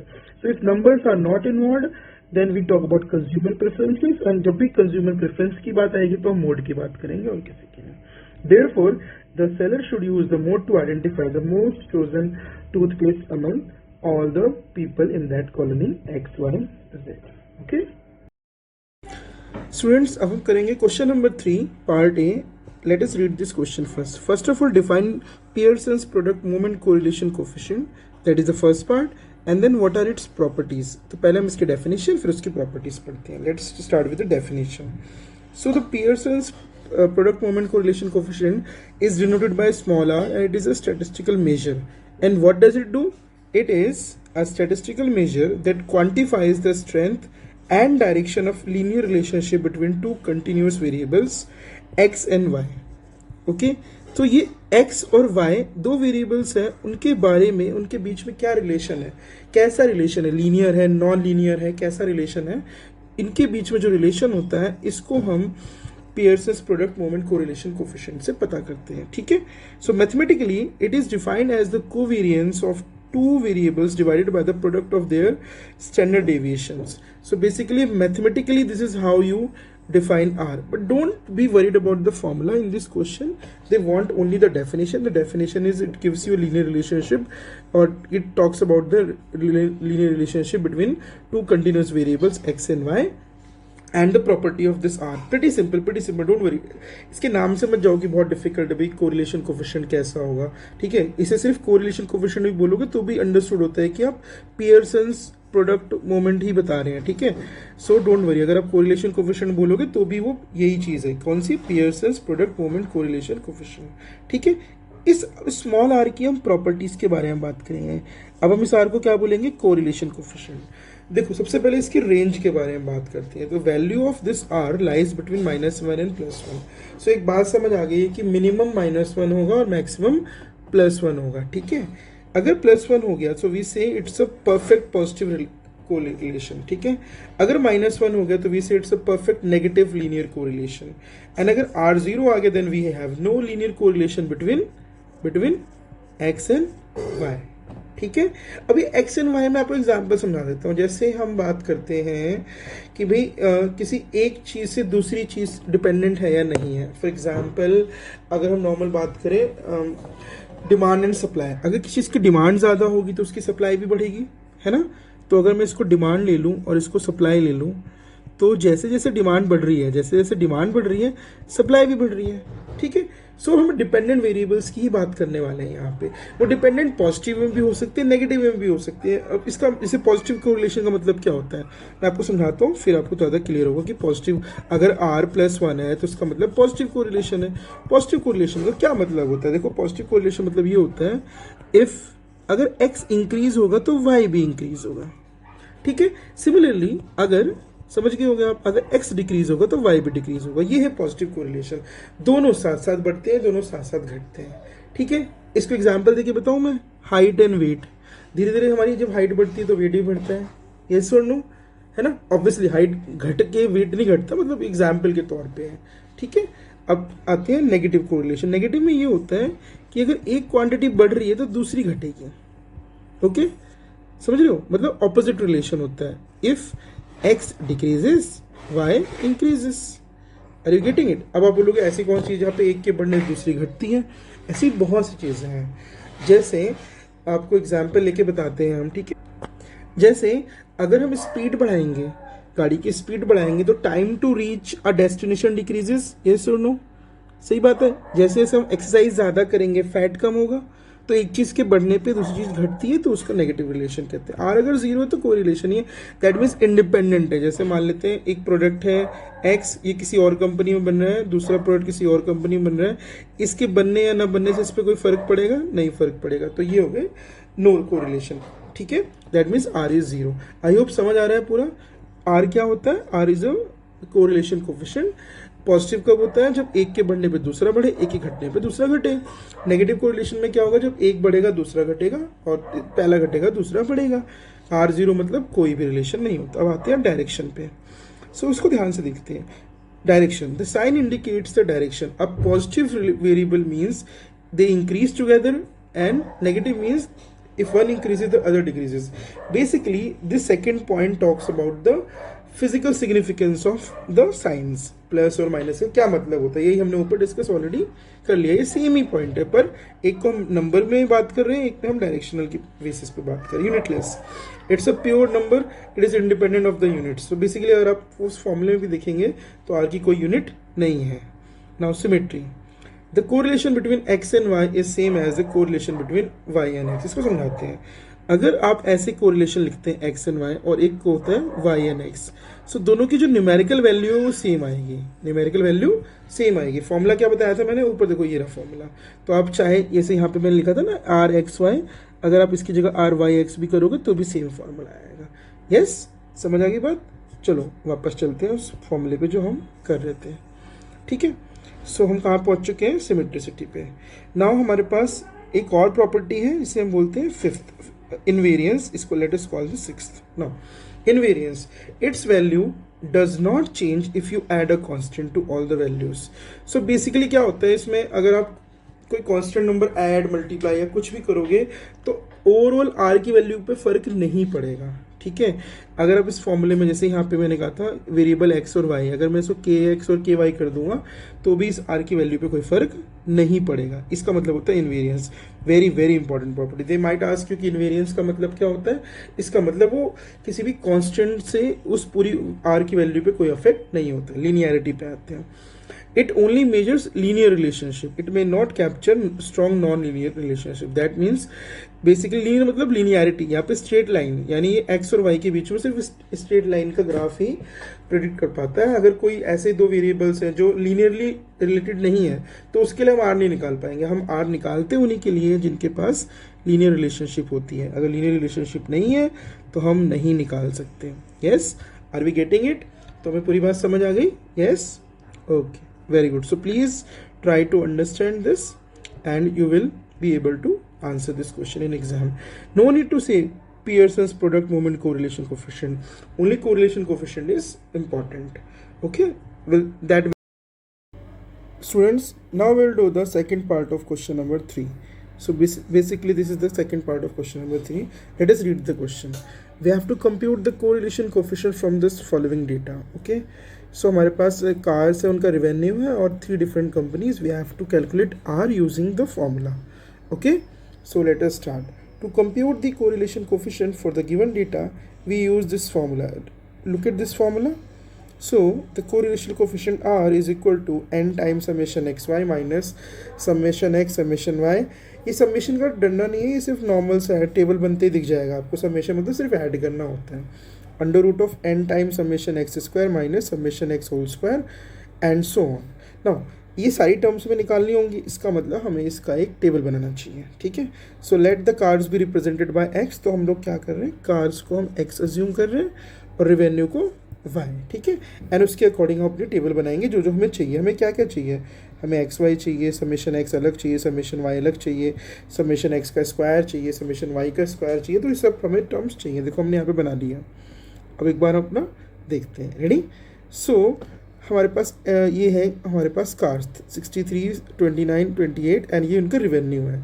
सबसे पहले हमने एक column बनाया X square. Can you see X square. So 63 का square is this, 29 का square, 28 का square. ऐसे हमने वाई स्क्वायर बनाया, 13 square is 169 and so on. तो हम पहले ये टेबल बना लेते हैं. ठीक है, तो हमने एक्स स्क्वायर की टेबल बनाई यूजिंग एक्स, फिर हमने वाई स्क्वायर की टेबल बनाई यूजिंग वाई. क्लियर है, ये स्ट्रेट फॉरवर्ड है. 63 का स्क्वायर यहाँ पे है, 29 का स्क्वायर यहाँ पे, 28 का स्क्वायर यहाँ पे, 13 का स्क्वायर यहाँ पे, 8 का स्क्वायर यहाँ पे, 9 का स्क्वायर यहाँ पे. अब याद करो, हमें उस फॉर्मूले में एक समेशन एक्स वाई भी चाहिए था, तो हमें एक कॉलम चाहिए x into y. So basically 63 into 13 gives you 819, 29 into 8 gives you 232, 28 into 9 gives you 252. ठीक है, चलो अब इन सबका सम निकालते हैं. तो 63 plus 29 plus 28 gives you 120. Okay, so 13 plus 8 plus 9 gives you 30. This summation Y. Okay, so अगर आप कैलकुलेट करेंगे, सो ये जो आ रहा है ये है समेशन एक्स, ये है समेशन वाई. ठीक है, ये है समेशन एक्स स्क्वायर, ये है summation Y square and this is summation x y. ठीक है, चलो इसको सॉल्व करते हैं. तो ऐसे ही हम इसे कैलकुलेट कर लेंगे तो हमारा ये सम आएगा. इन तीनों कैलकुलेट करेंगे तो ये, इन तीनों कैलकुलेट करेंगे ये. हमें कुछ नहीं करना, हमें सिर्फ न्यूमरेटर और डिनोमिनेटर की वैल्यू निकाल के उन्हें पुट कर देना है. तो let's talk about the calculation step. ठीक है, हम कैलकुलेशन करेंगे सबसे पहले. So we are starting with the numerator first. So let us start with the numerator first. Numerator अगर आप एक्सप्रेशन में ध्यान से देखोगे, न्यूमरेटर कैसा था, वो था n times summation x Y minus summation x into summation y. अब इन सब की वैल्यूज पुट करते हैं. n, how many companies are there, 3, so n is 3. Summation x y यहाँ पे है, दिख रहा है हमें. So this is 1303, this is 0. Okay, now what is summation of x. Summation of x कितना है, देखो एक्सप्रेशन में 120 दिख रहा है. सो 120. अब चाहिए summation of y. Summation of y कितना है, ये रहा 30. ओके, सो जब हम इसको यहाँ पुट करते हैं, इसको सॉल्व करते हैं, what do we get, we get 3909 minus 3600 which gives us 309. So this is my numerator. Okay, but अभी हमें डिनोमिनेटर भी चाहिए. याद करो डिनोमिनेटर में था क्या एक्चुअली. सर डिनोमिनेटर में था अंडर रूट ऑफ, याद करो बड़ा भयंकर सा एक्सप्रेशन है. क्या एक्सप्रेशन है, under root of n into summation of X square minus summation x का whole square into n into summation Y square and summation Y का होल स्क्वायर. इनका प्रोडक्ट है. देखते हैं क्या आता है, फिर दोनों को वहाँ पुट कर देंगे. n तो 3 रहेगा हमारे पास, कोई इशू नहीं है. समेशन एक्स स्क्वायर चाहिए. एक्स स्क्वायर कहाँ है, देखो हमारे पास समेशन एक्स स्क्वायर ये ना दिख रहा है. तो हम पुट कर देंगे 5594 माइनस समेशन एक्स का होल स्क्वायर यानी 120 whole square. This is the first bracket. ठीक है, डन. अभी सेकंड ब्रैकेट की बात करते हैं. n is 3, summation Y square is 314 minus summation Y का whole square which is 30 square. Now this is the second bracket. अब इसको थोड़ा सिंप्लीफाई करके देखते हैं क्या आता है. ठीक है, सो जब आप इसको सिंप्लीफाई करोगे सब लोग मिलके, I think we will be able to solve it. तो ये जो एक्सप्रेशन बनेगा, आई थिंक 16782 माइनस 14400, ये वाला एक्सप्रेशन है. और साइड वाला बनेगा 942 माइनस 900. और सिंप्लीफाई करते हैं। अब तो दिख ही गया होगा, ये अराउंड बनेगा कितना 2382 इंटू कितना बनेगा बताओ, 942 में से वो गए तो 42। ठीक है, अब इसको आप जब सॉल्व करते रहेंगे, सिंप्लीफाई करेंगे, so it will come out to be 316.30। Okay, so this is my denominator. And what was R, ध्यान से जाके देखो, what was R, this was the formula. So R was numerator में क्या था, summation x Y minus summation X summation Y upon में what was in the denominator, this expression, yes, n summation x square summation x whole square n summation y square summation y whole square।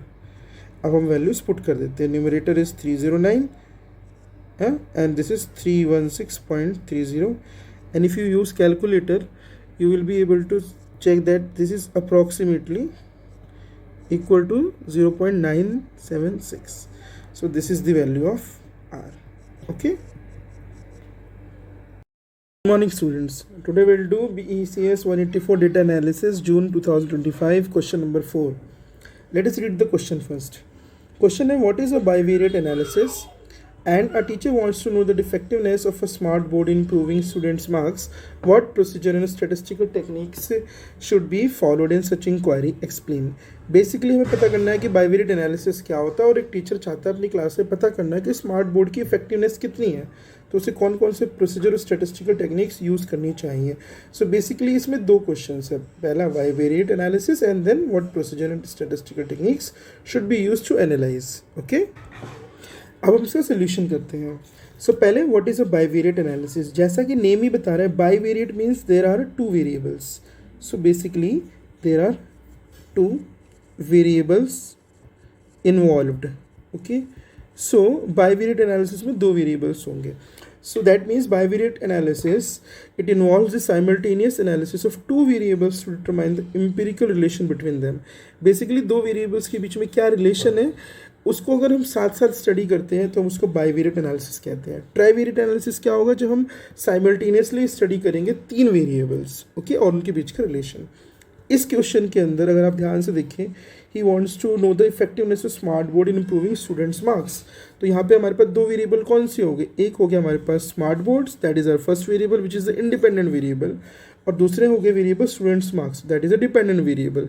Y, because marks depend on the smart boards, ना कि smart boards depend on the mark. So मैं क्या meaning समझ आ गया bivariate analysis का? Yes. अब हम पढ़ेंगे कि क्लास में उसकी इफेक्टिवनेस को मेजर करने के लिए टीचर कौन कौन से टेक्निक्स यूज़ कर सकते हैं। I hope the portion is visible to you, let me just okay now procedure and statistical techniques used by the teacher to understand the effectiveness of smart board in a class। देखो, तो ये पूरी inquiry conduct करने के लिए कुछ stages होंगी। सबसे पहले data collection, first is data collection. सबसे पहले हम ये डेटा कलेक्ट करेंगे, we will gather the data on frequency and the type of smart board usage and the corresponding exam scores for a group of students। हम ये देखेंगे उन्होंने कितनी बार वो स्मार्ट बोर्ड यूज़ किया है, कितने टाइम के लिए यूज़ किया है और बच्चों के मार्क्स कैसे आ रहे हैं। तो पहले तो डेटा एनालिसिस चाहिए, डेटा कलेक्ट होना चाहिए ना कि जिन बच्चों ने स्मार्ट बोर्ड से पढ़ाई की उनके मार्क्स कितने आ रहे हैं, जिन बच्चों ने स्मार्ट बोर्ड्स के बिना पढ़ाई की है उनके मार्क्स कितने आ रहे हैं। ठीक है, नेक्स्ट स्कैटर प्लॉट। फिर हम एक ग्राफ भी प्लॉट करेंगे। Create a visual representation of plotting the two variables on x and y axis, this helps us to identify the general direction. इसका मीनिंग क्या होगा मैं समझाता हूँ। आपने एक्स और वाई एक्सिस पे दोनों को प्लॉट किया, आप ये देख रहे हैं कि जैसे जैसे एक्स इंक्रीज हो रहा है, यानी usage of smart board increase हो रहा है, क्या मार्क्स भी उसी कोरिस्पॉन्डेंस में इंक्रीज हो रहे हैं। Let me explain one more time. अगर हम एक्स को ले लें स्मार्ट बोर्ड, ठीक है, और वाई को ले लें मार्क्स, हमें ये चेक करना है क्या उनके बीच में पॉजिटिव रिलेशन है। यानी अगर स्मार्ट बोर्डनेस की फ्रीक्वेंसी बढ़ रही है स्मार्ट बोर्ड की, तो क्या उनके मार्क्स ही बढ़ रहे हैं, और अदर वे अराउंड अगर हमने स्मार्ट बोर्ड का यूसेज कम कर दिया, क्या बच्चों के मार्क्स भी घट रहे हैं। तो हमें सेकंड चीज़ पता होनी चाहिए कि उनके बीच में पॉजिटिव कोरिलेशन है या नेगेटिव कोरिलेशन है। Are we getting it? Okay, scatter plot में क्या होगा, हम उनके बीच में रिलेशनशिप को डिस्कस करेंगे। अब आते हैं थर्ड, कोरिलेशन एनालिसिस। बेसिकली हम यहाँ पे कोरिलेशन कोफिशिएंट कैलकुलेट करेंगे आर, बिकॉज याद है हमने पिछले क्वेश्चन में किया था आर की वैल्यू क्या हो सकती है, it can go from -1 to +1, because ये हमें बताएगा कि जो रिलेशन है वो पॉजिटिव कोरिलेशन है, नेगेटिव कोरिलेशन है। अगर वो पॉजिटिव कोरिलेशन है तो दोनों की दोनों चीज़ें एक साथ इंक्रीज़ होंगी, दोनों की दोनों चीज़ें एक साथ डिक्रीज़ होंगी। और अगर नेगेटिव कोरिलेशन है तो एक के यूसेज इंक्रीज़ होने से दूसरे में डिक्रीज होता है। ठीक है, चलो तो ये कोरिलेशन कोफिशिएंट हो गया।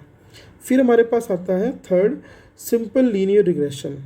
ओके, ये लीनियर रिग्रेशन क्या होता है? जब आपने एनालिसिस कर लिया है, आपको एक्स और वाई के बीच में एक रिलेशन पता चल गया है, तो आप एक मॉडल डिज़ाइन करेंगे जिससे आप फ्यूचर में उस स्टूडेंट की परफॉर्मेंस भी प्रिडिक्ट कर सकते हो। बेसिकली मैं आपको एग्जांपल समझाता हूँ। सपोज करो मेरे पास है y is equal to x plus 3।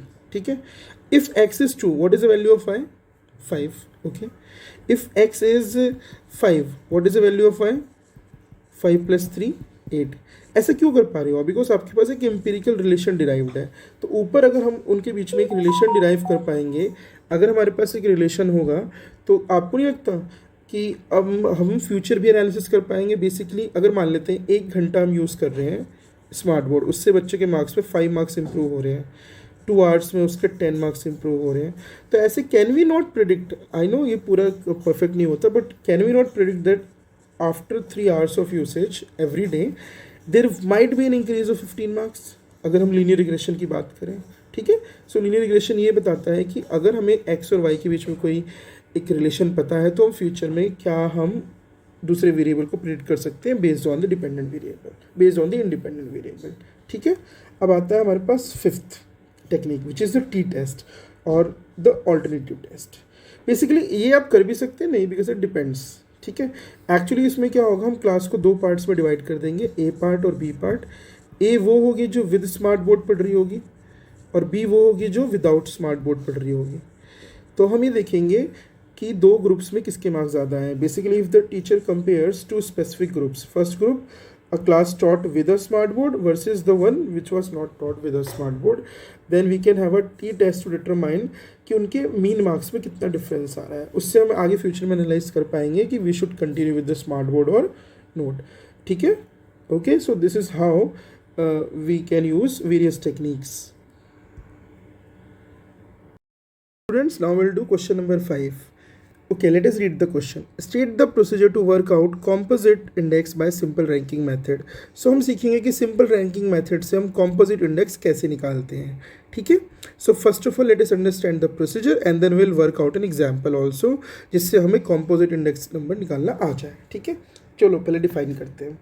A composite index, it combines multiple indicators into a single value to compare overall result. ये समझ नहीं आया होगा इसको डायरेक्ट देख के। बेसिकली अभी सपोज करो हमें कोई कंपटीशन जज करना है, तो उस कंपटीशन में सिर्फ एक क्राइटेरिया नहीं हो सकता, हमें मल्टीपल क्राइटेरिया होता है ना। जैसे सपोज करो हमें डांस कंपटीशन जज करना है, तो उसमें हम क्वेश्चन भी देखेंगे, हम उसमें डांस भी देखेंगे, हम उसमें पोस्चर भी देखेंगे, हम उसमें फेशियल एक्सप्रेशन भी देखेंगे।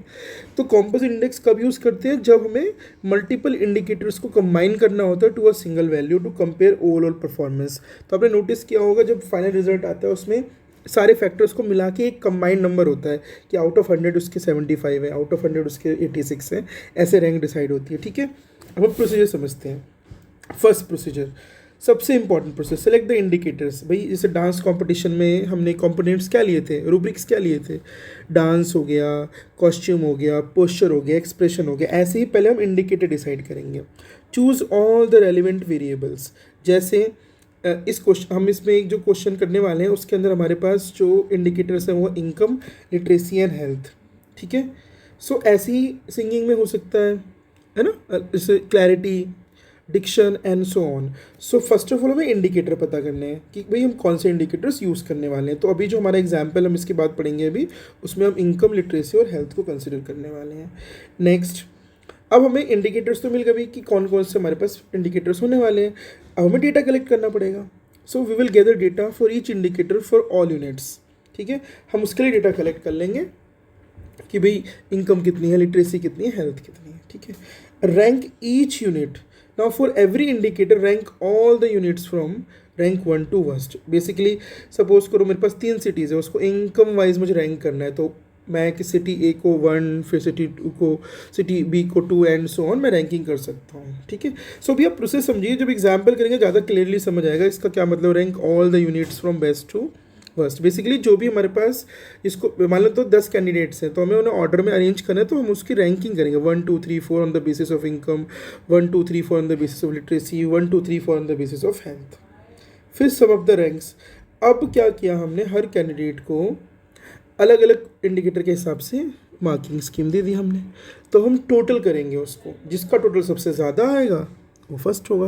अब इसे एग्जाम्पल से समझेंगे, that will be the final ranking, जहाँ पे हम सारे जो स्कोर्स हो उनको ऐड करेंगे, और जिसका भी स्कोर हाईएस्ट होगा वो फर्स्ट होगा, जिसका भी लोवेस्ट स्कोर होगा वो फर्स्ट होगा। बिकॉज रैंकिंग है ना, रैंकिंग जितनी कम होती है उतना ज़्यादा वो बेटर रिजल्ट होता है। Example, suppose if we want to compare 3 states, हमारे पास सबसे पहले देखो ऊपर क्या था, याद कीजिए, पहले इंडिकेटर, हमने इंडिकेटर लिए लिटरेसी, इनकम एंड हेल्थ। दूसरा क्या था, कलेक्ट डेटा, हमने डेटा कलेक्ट करके उसके बाद सारे यूनिट को रैंक किया है। Set state A gets rank 1 in literacy, okay, set B gets 2 in literacy, set C gets 3 in literacy. So literacy में रैंक जो 1 है वो ए को मिली है, रैंक 2 बी को मिली है, रैंक 3 सी को मिली है। पर इनकम की बात करें तो स्टेट ए को सेकेंड रैंक मिली है, स्टेट बी को फर्स्ट रैंक मिली है, स्टेट सी को थर्ड रैंक मिली है। तो ये हो गई इनकी ranking income wise, health wise 1 3 and 2 respectively. But हम पता कैसे चलेंगे कि which state is the best, हम इसे ऐड करेंगे, that is the final ranking. 1 + 2 + 1 gives me 4, 2 + 1 + 3 gives me 6, 3 + 3 + 2 gives me 8। So सबसे कम रैंकिंग किसकी है ये, so state overall state A is the best state. ठीक है, इस मेथड के फ़ायदे क्या है, देखिए this method is simple, easy to understand, doesn't require complex calculation, however it treats all indicators equally important, which can be a limitation। हो सकता है कि भाई लिटरेसी फैक्टर आपके लिए ज़्यादा इंपॉर्टेंट हो सकता है किसी के लिए इनकम वाला फैक्टर ज़्यादा इंपॉर्टेंट हो, हमने क्योंकि सबके वेटेज सेम रखी है ना। Are you getting it? So with this we can actually solve this question. Now will do question number 6। Let us read the question first. Discuss the methods of analysing qualitative data. Okay, so पहले हम पढ़ेंगे what is a qualitative data, and फिर उसके हम methods पढ़ेंगे, how do we analyse qualitative data. So first of all the definition, qualitative data consists of non numerical information. Basically quality की बात हो रही है, क्वांटिटी की बात नहीं हो रही है। अगर क्वांटिटी की बात होती है तो नंबर्स की बात होती है, क्वालिटी की बात होती है तो we don't want numerical data, we want data like opinions, feelings, descriptions. Okay, since we don't have numbers, so obviously analyzing it will needs special methods। so हम method देखते हैं कौन कौन से हमारे पास हैं to analyze qualitative data। first one is content analysis। तो हम क्या करेंगे, सबसे पहले systematically we'll examine the text, interviews और documents to identify patterns, themes and recurring words। categories are created and frequency of each is noted। so हम ये देखेंगे कि देखिए यहाँ पे numbers तो नहीं है, बट ओपिनियन में कौन से वर्ड्स बार बार रिपीट हो रहे हैं, ठीक है, कि कौन कौन सी इमोशनल वर्ड्स यूज़ किए जा रहे हैं, तो उससे हमें कंटेंट एनालिसिस मिल जाएगा। ठीक है, थीमेटिक एनालिसिस में क्या होता है, इसमें we identify and group common themes and ideas for qualitative responses. Okay, जो भी हमारे पास कॉमन आइडियाज़ और थीम्स है उनको एक पर्टिकुलर ग्रुप में हम सेपरेट कर देते हैं और सेग्रीगेट कर देते हैं। देन नैरेटिव एनालिसिस, नाम से ही समझ आ रहा है। अब हम क्या करेंगे, क्वालिटी डेटा के लिए हम लोगों की ओपिनियंस, उनकी स्टोरीज और पर्सनल एनेक्डोट्स को अंडरस्टैंड करेंगे। पर्सनल स्टोरीज उनका बेसिकली, उस जैसे अमूल है, अमूल के साथ सबकी एक स्टोरी होगी, ठीक है, कोकोनट ऑयल है उसके साथ सबकी एक स्टोरी होगी, डाबर लाल के साथ सबके एक स्टोरी होगी। ठीक है, ग्राउंडेड थ्योरी, नाम से ही समझ आ रहा है कि हमारे पास हमें बेसिकली डेटा बिल्ड करना है, इन्फॉर्मेशन बिल्ड करनी है based on the basic hypothesis. तो हमने एक बेसिक डेटा बना रखा होगा और उसके ऊपर हम अपनी थ्योरी बिल्ड करेंगे directly from the data by continuously comparing and categorising responses without preset hypothesis. ठीक है, will keep building data, okay, by comparing various responses. Then discourse analysis, इसमें क्या होता है, we examine how language is use in social context to convey message, meaning और power. ठीक है, कि इसे क्वालिटी डेटा है, ऑब्वियसली इमोशनल फीलिंग्स है ना, इसमें क्या होते हैं, फीलिंग्स तो होती नहीं है, मतलब फीलिंग्स होती है और डिस्क्रिप्शंस होते हैं और ओपिनियंस होते हैं। ठीक है, नेक्स्ट हमारे पास है केस स्टडी एनालिसिस। इसमें क्या करते हैं हम, in depth study of a single individual, group और event to draw detailed conclusion. आपने क्लासेस में भी किया होगा, एग्जाम में, स्कूलों में भी किया होगा, जहाँ पे हम क्या करते हैं, हम एक पर्टिकुलर केस पढ़ते हैं और केस स्टडी को पढ़ते हैं और उसके बेसिस पे हम 4-5 क्वेश्चंस को आंसर करते हैं। उसमें क्या होता है, हम पर्टिकुलर कोई केस ले लेंगे, उसके बारे में सारी इन्फॉर्मेशन उसके अंदर दी जाती है, जैसे हमें सपोज करो कोई एंटरप्रेन्योरशिप के बारे में पढ़ना है, तो हम किसी एक पर्टिकुलर एंटरप्रेन्योरशिप की केस स्टडी पढ़ेंगे, उसमें पढ़ेंगे क्या क्या ड्रॉबैक्स है, क्या क्या प्रोज है, क्या क्या कॉन्स है, ऐसे। तो इस तरह से भी हम केस स्टडी एनालिसिस को यूज़ कर सकते हैं to understand the qualitative properties. Students, अब हम क्वेश्चन नंबर 7 करेंगे। Let us read the question. What is the need for classification of data and with example describe various types of classification of data. So पहले पढ़ेंगे हम data classification की ज़रूरत क्या है, और हम various types of classification data भी पढ़ेंगे। First, why do we need classification? Obviously, for example suppose करो मैंने आपसे कहा कि लाइब्रेरी में जाके मैथ्स की क्लास 9th की एक बुक लेकर आओ, तो आप लाइब्रेरी में जाएंगे, वहाँ पे कैटलॉग पढ़ेंगे और finally you will be able to find the math book in the math section. Okay, but अगर वहाँ पे सब बुक्स का सिर्फ ढेर रख दिया जाए, वहाँ पे सारी बुक्स को एक साथ मिक्स करके रख दिया जाए, will you be able to find the book? Yes, but you will take I think plenty of time to find that book. इसका मतलब अगर हम बुक्स को क्लासीफाई करके प्रॉपर ऑर्डर में रखें तो बुक्स फाइंड करना आसान है। The same gets applied on data also. Data भी ऐसे रैंडमली नहीं होना चाहिए, उसको प्रॉपरली क्लासीफाई करना चाहिए। क्यों करना चाहिए, आके पढ़ते हैं, ठीक है। So need for classification. Raw data is large and difficult to understand directly. ठीक है, डेटा बहुत सारा होता है, उसको पढ़ना बहुत मुश्किल है, इतना आसान तो नहीं होने वाला। तो हम क्या करेंगे, हम क्लासिफिकेशन करेंगे, जिससे वो डेटा कैसा हो जाएगा, ऑर्गेनाइज हो जाएगा इनटू वेरियस ग्रुप्स। अगर ग्रुप्स में हो जाएगा it becomes easier to analyse, because आप एक ग्रुप के कोई एक एलिमेंट लो और उसको पढ़ लो। अगर आपने उस ग्रुप के एक एलिमेंट को पढ़ लिया, आपने पूरा डेटा एनालाइज कर लिया, ठीक है। सो क्लासिफिकेशन क्या करता है, it arranges the data into various groups and makes it easier to analyse and compare. What is the other advantage of classification? Classification helps in identifying patterns also, similarities and differences.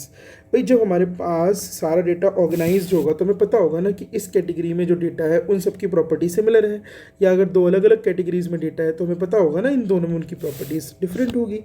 And classification saves time, just like I told you कि library में जाके book लेके आना है, तो वहाँ पे time क्यों बचा, बिकॉज आपको पता है कि मैथ सेक्शन में इस कॉलम में इस ड्रॉर में ये बुक रखी होगी।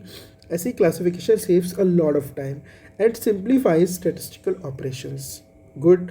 नाउ और क्या करता है, it helps in drawing meaningful conclusions, bracket में लिखना चाहिए, at a very decent space of time, because हमें बहुत ज़्यादा टाइम नहीं लगता उसमें, ठीक है।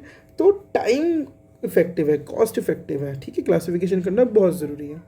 अब हमें ये तो समझ आ गया क्लासिफिकेशन क्यों करनी है ना, ताकि डेटा आराम से स्टडी करा जा सके, डेटा को इजीली एनालाइज करा जा सके, डेटा को इजीली कंपेयर किया जा सके, हम उनके बीच में पैटर्न्स आइडेंटिफाई कर पाए, सिमिलैरिटीज़ आइडेंटिफाई कर पाए, डिफरेंसेस आइडेंटिफाई कर पाए।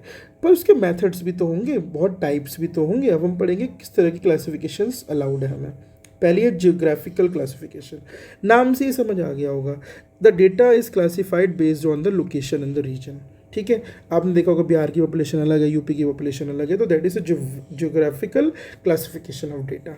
Okay, next one is chronological classification. Chronological मतलब क्रोनोलॉजी, जहाँ भी आपको वर्ड आएगा इसको मतलब टाइम रिलेटेड है, डेटा रिलेटेड टू टाइम। जैसे आप हिस्ट्री को 3 पार्ट्स में डिवाइड करते हैं, एंशिएंट, मॉडर्न एंड मिडिवल, ऐसे ही data arrange according to time. जैसे annual sales from 2010 to 2024, annual sales from 2008 to 2010 and so on. तो डेटा बेस्ड ऑन, जब हम क्लासिफिकेशन टाइम के अकॉर्डिंग करेंगे तो हम उसे क्रोनोलॉजिकल डेटा कहेंगे, जब हम क्लासिफिकेशन लोकेशन के हिसाब से करेंगे हम उसे ज्योग्राफिकल क्लासिफिकेशन कहेंगे। इसके नाम में ही उसका मीनिंग छुपा हुआ है, जैसे क्वालिटेटिव डेटा नाम से छुपा है। जब हम क्लासिफिकेशन क्वालिटी के अनुसार करें, क्वालिटी नंबर्स नहीं, क्वालिटी हमने पढ़ी थी ना, क्वालिटीज़ क्या होती है जिसको हम नंबर से मेजर नहीं कर सकते, जैसे इमोशंस हो गई, फीलिंग्स हो गई, ओपिनियंस हो गई। तो क्वालिटेटिव क्लासिफिकेशन कौन सी होती है, ये वो क्लासिफिकेशन होती है that is based on qualities और एट्रीब्यूट्स। अब ये जो क्वालिटीज़ भी हैं, ये ऐसा भी हो सकता है कि आप सिंगल क्वालिटी की बात करें तो उसे हम बोलते हैं सिंपल एट्रीब्यूट, और अगर आप मल्टीपल क्वालिटीज़ की बात करेंगे तो हम उसे बोलेंगे मैनीफोल्ड। तो क्वालिटेटिव डेटा की जो क्लासिफिकेशन है वो भी 2 तरह से होगी। जब हम एक एट्रीब्यूट यूज़ कर रहेंगे तो सिंपल एट्रीब्यूट यूज़ करके हम क्लासिफिकेशन करेंगे, और हम मल्टीपल अगर क्वालिटीज़ यूज़ करेंगे तो हम मैनीफोल्ड को यूज़ करेंगे, ठीक है।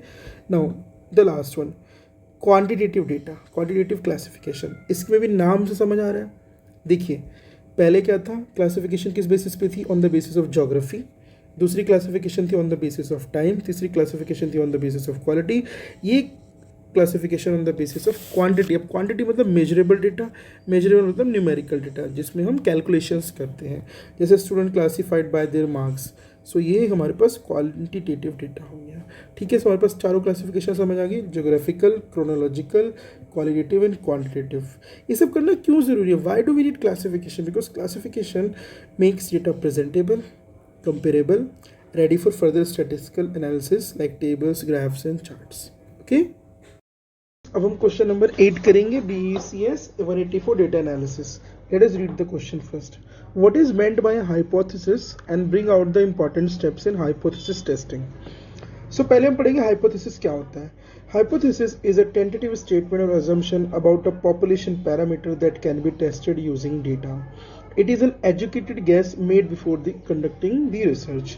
बेसिकली हाइपोथेसिस क्या होता है, ये हम जैसे कोई भी हम एक्सपेरिमेंट कंडक्ट करने वाले हैं तो हमें एक स्टेटमेंट पहले ही अज्यूम करके चलनी पड़ेगी कि वो सही है ना। बाद में हम चेक कर लेंगे वेदर ये स्टेटमेंट जो हमने अज्यूम की थी वो सही है या गलत है, वो बाद में अज्यूम करेंगे, पर स्टार्टिंग में हमें एक फंडामेंटल लेके चलना है। फॉर एग्जांपल नेचुरल नंबर्स की बात करते हैं, हमने मान लिया कि 1 से शुरू होता है, जरूरी थोड़ी नेचुरल में 1 से शुरू हो सकता था, हो सकता है वो 5 से शुरू होता, हो सकता है -5 शुरू होगा, पर हमने पहले ही अज्यूम कर लिया कि 1 is the smallest natural number, उसके बाद पूरी कैलकुलेशन शुरू करी।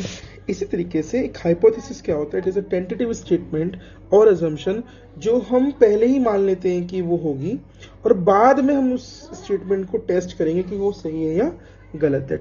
ठीक है, अब एग्जाम्पल देके समझते हैं। जैसे look at this example, students who study more than 6 hours score better than those who study less. Basically जो बच्चे 6 आवर्स पढ़ते हैं उनके मार्क्स और वो पढ़ाई में अच्छे होते हैं देन दो स्टूडेंट्स जो 6 घंटे से कम पढ़ते हैं।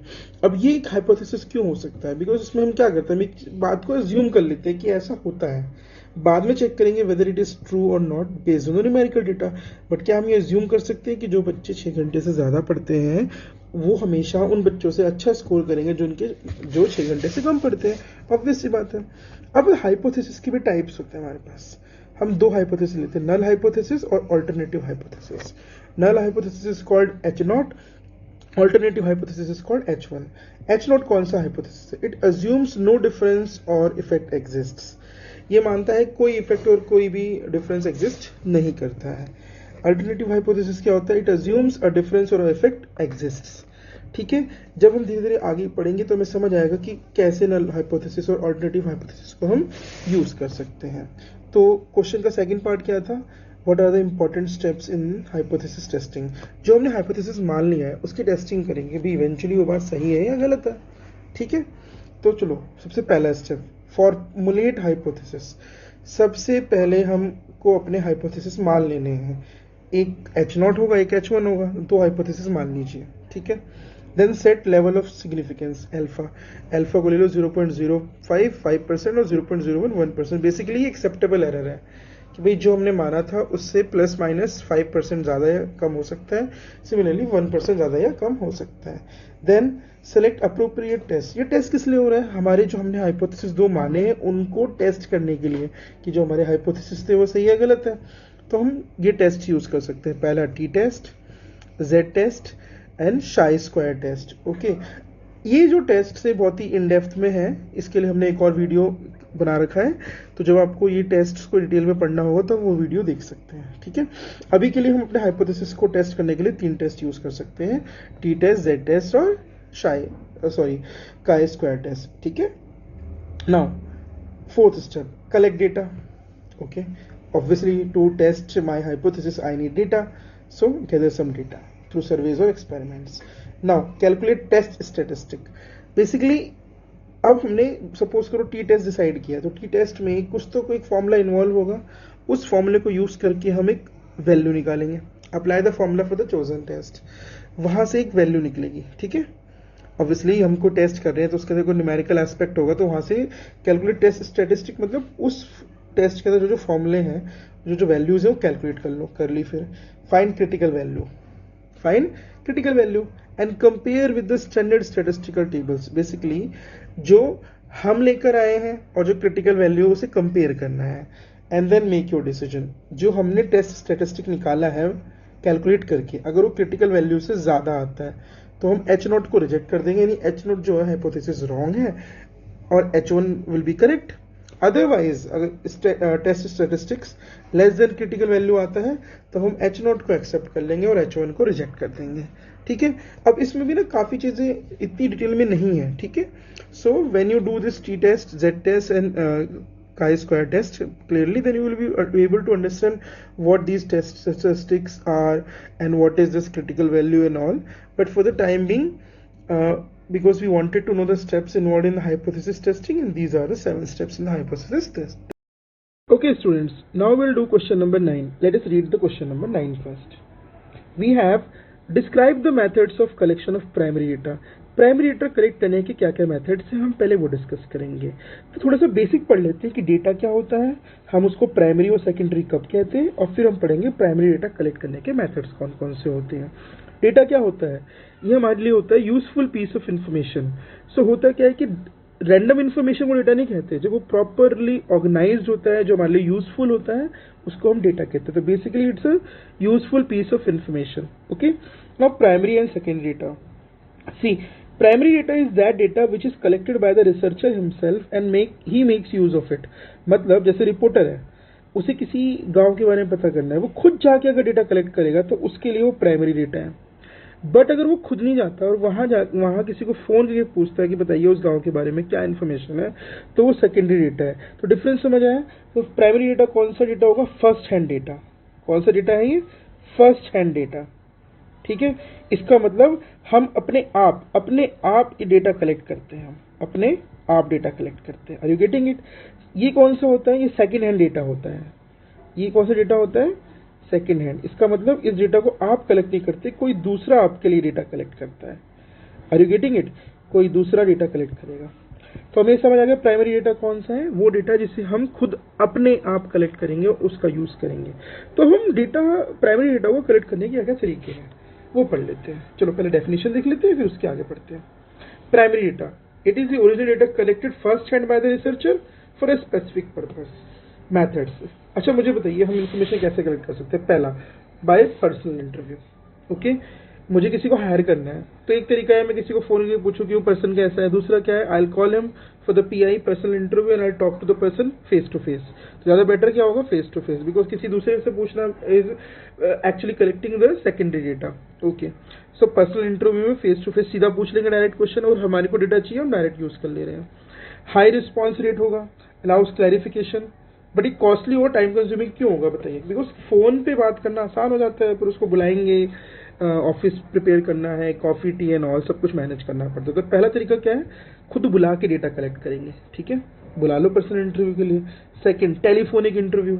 अगर आप उस पर्सन को, यानी उस पर्सन के बारे में इंफॉर्मेशन कलेक्ट करना है, एक्चुअली हमारे लिए यहाँ पे प्राइमरी डेटा क्या है, उस पर्सन के बारे में इंफॉर्मेशन जो हमारे पास है वो हमारे लिए प्राइमरी डेटा है। अगर हम टेलीफोनिक इंटरव्यू करते हैं, अभी भी डेटा हम खुद कलेक्ट कर रहे हैं, मतलब हमने कॉल किया, उसने उठाया, हमसे डायरेक्ट 1-to-1 बात कर रहे हैं, तो क्या डेटा कोई और कलेक्ट कर रहा है, नहीं, डेटा हम ही कलेक्ट कर रहे हैं। जब तक डेटा हम खुद अपने पर्पस के लिए कलेक्ट कर रहे हैं खुद कलेक्ट कर रहे हैं, वो प्राइमरी डेटा है। और अगर डेटा किसी और ने कलेक्ट किया, हम उसको यूज कर रहे हैं, तो वो सेकेंडरी डेटा है। जैसे न्यूज़पेपर है, न्यूज़पेपर में जो भी हम पढ़ रहे हैं वो डेटा क्या हमने कलेक्ट किया है, नहीं, वो किसी रिपोर्टर ने कलेक्ट किया है और रिपोर्टर ने उसको प्रिंट करवाया और हम उसको पढ़ रहे हैं। चलो सेकेंड डेटा कौन सा होता है, टेलीफोनिक इंटरव्यू। सिंपल, समझ आ गया होगा, इसमें हम फोन पे सारी इन्फॉर्मेशन ले लेंगे। Third, questionnaire method.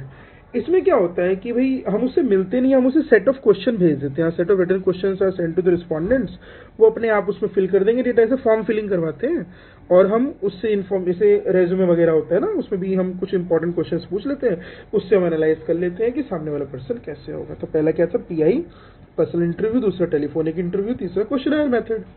चौथा, ऑब्जर्वेशन मेथड। इसमें क्या होगा, इसमें जो रिसर्चर होगा वो डायरेक्टली वॉच करेगा, ऑब्जर्व करेगा उस बिहेवियर को विदाउट क्वेश्चनिंग। आपने नोटिस किया होगा जब हम हायरिंग करते हैं तो वहाँ पे एक पर्सन होता है जो बोलता नहीं, सिर्फ हमें देख रहा होता है, वो हमारी फिजिकल मूवमेंट्स को, जेस्चर्स को, एक्सप्रेशंस को ऑब्जर्व कर रहा होता है, ठीक है।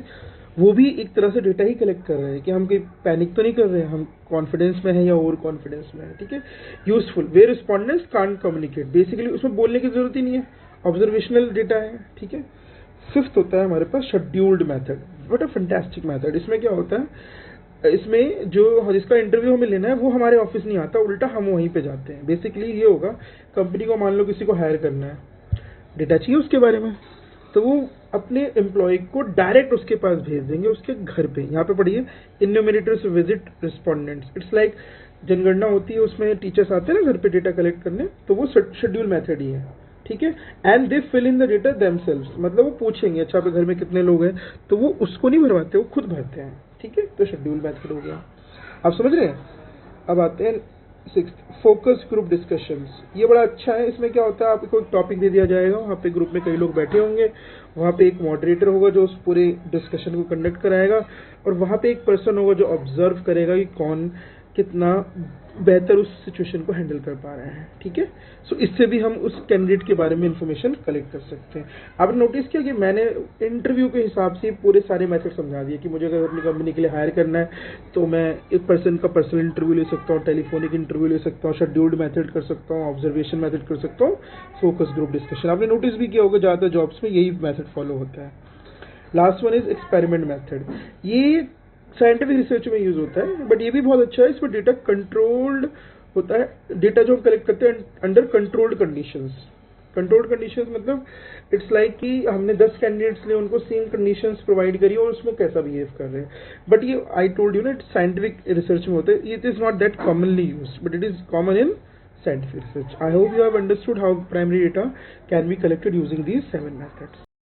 Students, now we'll do question number 10, BECS 184 data analysis, June 2025. The question is, how will you represent a histogram by taking hypothetical data? Basically हम एक imaginary data लेंगे और उसको use करके एक histogram construct करना सीखेंगे, ठीक है। तो उसमें क्या क्या steps involved है, that is what we are going to discuss in this question. So what is a histogram? It is a bar graph that shows the frequency distribution of continuous data. Continuous data means there should be a class interval, जैसे 0 से 20, 20 से 40, 40 से 60, 60 से 80। देखिए यहाँ पे कोई gap नहीं है ना। So it is the frequency distribution of continuous data. And one more thing, unlike bar charts, bars touch each other. Bar chart और हिस्टोग्राफ में क्या डिफरेंस है, ध्यान रखना है आपको। एक होता है बार ग्राफ और एक होता है हिस्टोग्राम। ये दोनों अलग अलग है, ठीक है। तो अभी हम हिस्टोग्राम कर रहे हैं। बार ग्राफ में क्या होता है, गैप्स होते हैं, जैसे हम ये बना रहे हैं ना, ये गैप्स होते हैं उसके बीच में, ये एक्सिस है, वाई एक्सिस है, ऐसे ही यहाँ पे भी ना। पर इसके अंदर क्या होता है, इसमें गैप्स नहीं होते बार्स के बीच में, ठीक है। अभी हम डिस्कस करेंगे, ज़्यादा समझ आएगा हमें, क्लियर है। सो अभी हम आते हैं वापस हिस्टोग्राम पे। हिस्टोग्राम क्या है, it is a bar graph that shows the frequency distribution of continuous data, okay. और इसमें क्या होता है, bars touch each other, there is no gap involved. So पहले एक हाइपोथेटिकल डेटा ले ही लेते हैं, क्योंकि उसी हिसाब से हमें सब कुछ करना है। तो हमने हाइपोथेटिकल डेटा किसका लिया है, यहाँ देखिए steps. Step 1, collect data, create data. So हमने हाइपोथेटिकल मार्क्स ऑफ 30 स्टूडेंट्स लिए हैं, okay. 30 students, can you see, 3 + 7 + 10 + 7 27 + 30। So basically total 30 students are here. हमने इनके मार्क्स लिए कि 0 से 20 मार्क्स लाने वाले बच्चे इतने हैं, 20 से 40 मार्क्स लाने वाले इतने, 40 to 60 वाले इतने हैं, 60 to 80 वाले इतने हैं, और 80 to 100 वाले इतने हैं। अब हम इसका हिस्टोग्राम बनाने की कोशिश करेंगे, ठीक है। सो पहला स्टेप क्या होगा, you will collect data. First step is you will collect data, ठीक है। So once you have collected data, आपने ये टेबल बना लिया। अच्छा, सेकेंड स्टेप, ड्रॉ एक्सेस। अब एक चीज बताइए, यहाँ पे दो इन्फॉर्मेशन है, क्लास इंटरवल और फ्रीक्वेंसी। तो किस एक्सेस को हम क्लास इंटरवल से रिप्रेजेंट करें, किस एक्सेस को फ्रीक्वेंसी से। Always remember that Y axis is the dependent axis, Y axis is the dependent axis, ये ध्यान रखना है आपको। हम हमेशा यहाँ पे वो चीज रखते हैं जो डिपेंडेंट है, ठीक है, और यहाँ पे वो रखते हैं जो इंडिपेंडेंट है। अब एक चीज बताइए, नंबर ऑफ चिल्ड्रन, कितने बच्चे कितने मार्क्स लेकर आए हैं, तो वो डिपेंडेंट डेटा हो गया। और मार्क्स इंडिपेंडेंट डेटा है, 0 से 20, 20 से 40, तो ये इंडिपेंडेंट डेटा है। वैसे देखो, क्लास इंटरवल हमेशा एक्स एक्सिस पे होता है, but I was just trying to give you the in detail analysis of कि वाई एक्सिस पे कौन होता है, एक्स एक्सिस पे कौन होता है। Otherwise you can always remember that class interval हमेशा एक्स एक्सिस पे होता है और जो फ्रीक्वेंसी होता है हमेशा वाई एक्सिस पे। But the best thing is dependent quantity is always on the Y axis and the independent is on the X axis. I hope you are getting it. So हम ये तो समझ आ गया, क्लास इंटरवल एक्स एक्सिस पे होगा और तो दूसरी चीज़ हमारी कौन सी, फ्रीक्वेंसी, वो वाई एक्सिस पे होगी। चलो सेकंड स्टेप देखते हैं, क्या स्टेप है। हमने देखा भैया step 2, draw axis. So I am drawing the X axis represented by the marks. I am drawing the y-axis that represents the number of students. Clearly visible to you? Good. Now look at this. Step 3. Now draw bars. Draw adjacent rectangles for each class interval. अब हमें इस table को देखने की जरूरत है। अब जरा ध्यान से देखना, यहाँ पे ये इंटरेस्टिंग होने वाला है। अब आप ये बताइए 0 से 20 के बीच में फ्रीक्वेंसी कितनी है? 3। ये रहा 0 से 20, दिख रहा है आपको, हाईलाइटेड है। अब 3 कहाँ पे होगा? 4 और 2 के बीच में, सो ये आपका 3 है। Wait, I have not selected it, wait, now look at this. Okay, so I will draw a rectangle here, can you see this? Yes, okay, now in 20 to 47, 20 to 40, 20 to 47, 7 कहाँ होगा? यहाँ कहीं होगा, दिख रहा है आपको सबको? तो मैं ड्रॉ करने वाला हूँ, ये रहा 7, और एक रेक्टेंगल ड्रॉ करूंगा प्रॉपरली ऐसे। सो ये 20 से 40 के बीच में 7 वाला बार ड्रॉ कर दिया। अब 40 to 60 के बीच में 10 वाला बार ड्रॉ करना है। 10 कहाँ पे होगा? यहाँ कहीं, दिख रहा है? गुड, सो ये 10 हो गया। अब मैं ये 10 वाला बार ड्रॉ कर दे रहा हूँ, ठीक है? यस, नाउ 60 to 80 में 7 वाला बार, ये रहा 7 वाला बार, कोई इशू नहीं। और 80 to 100 में 3 वाला bar. Yes, now look at this, मैंने इसे ड्रॉ कैसे किया है? सबसे पहली बार मैंने इंटरवल देखा और फ्रीक्वेंसी, और उसको एक रेक्टेंगुलर फॉर्म में डेटा रिप्रेजेंट किया है। I hope it is visible to, it's a rectangle kind of thing, है ना? ध्यान से देखिए, ये भी रेक्टेंगल है। जब मुझे कहा 20 से 40 के बीच में 7 है, सिर्फ 7 नहीं बनाया मैंने, एक लाइन ड्रॉ कर पूरा एक रेक्टेंगल ड्रॉ किया। ये भी आपको विजिबल हो रहा होगा, यस और नो? यस, अगर आप ध्यान से कि थर्ड वाला भी एक तरह से क्या है? रेक्टेंगल है। तो ये जो बार्स है, look at gap between the bars, there is no gap also. और इसको और अच्छा डेटा बनाना है ना, तो यहाँ पे भी लिख दिया करो 0 से 20 के बीच में, यहाँ लिखो 3 है, ये 7 है, ये 10 है, ये 7 है। It makes it look more presentable. Okay, so हमने ड्रॉ भी कर लिया फ्रीक्वेंसी। नाउ थर्ड स्टेप भी हमने कर लिया था, draw adjacent rectangles for each class interval, ठीक है? Height of each bar was the frequency of that class, very good. Now label the graph, add title marks distribution of 30 students. अब यहाँ पे हम टाइटल लिख सकते हैं, क्या लिख सकते हैं? मार्क्स डिस्ट्रीब्यूशन ऑफ 20 स्टूडेंट्स और 30 students, marks, okay, distribution of 30 students. So this is how we can create a bar graph. What is the most important thing in the bar graph? You should be able to identify your axis. Okay, identify your axis first. उसके बाद जब आपका axis identify हो गया, आपको पता होना चाहिए कि उसमें जो भी आप ड्रॉ करेंगे वो रेक्टेंगुलर फॉर्म में होगा, और वो रेक्टेंगुलर जो बार्स होंगे उनके बीच में कोई गैप नहीं होना चाहिए, और बार के ऊपर उनकी फ्रीक्वेंसी डिस्ट्रीब्यूशन वाली वैल्यू जरूर लिख दीजिए।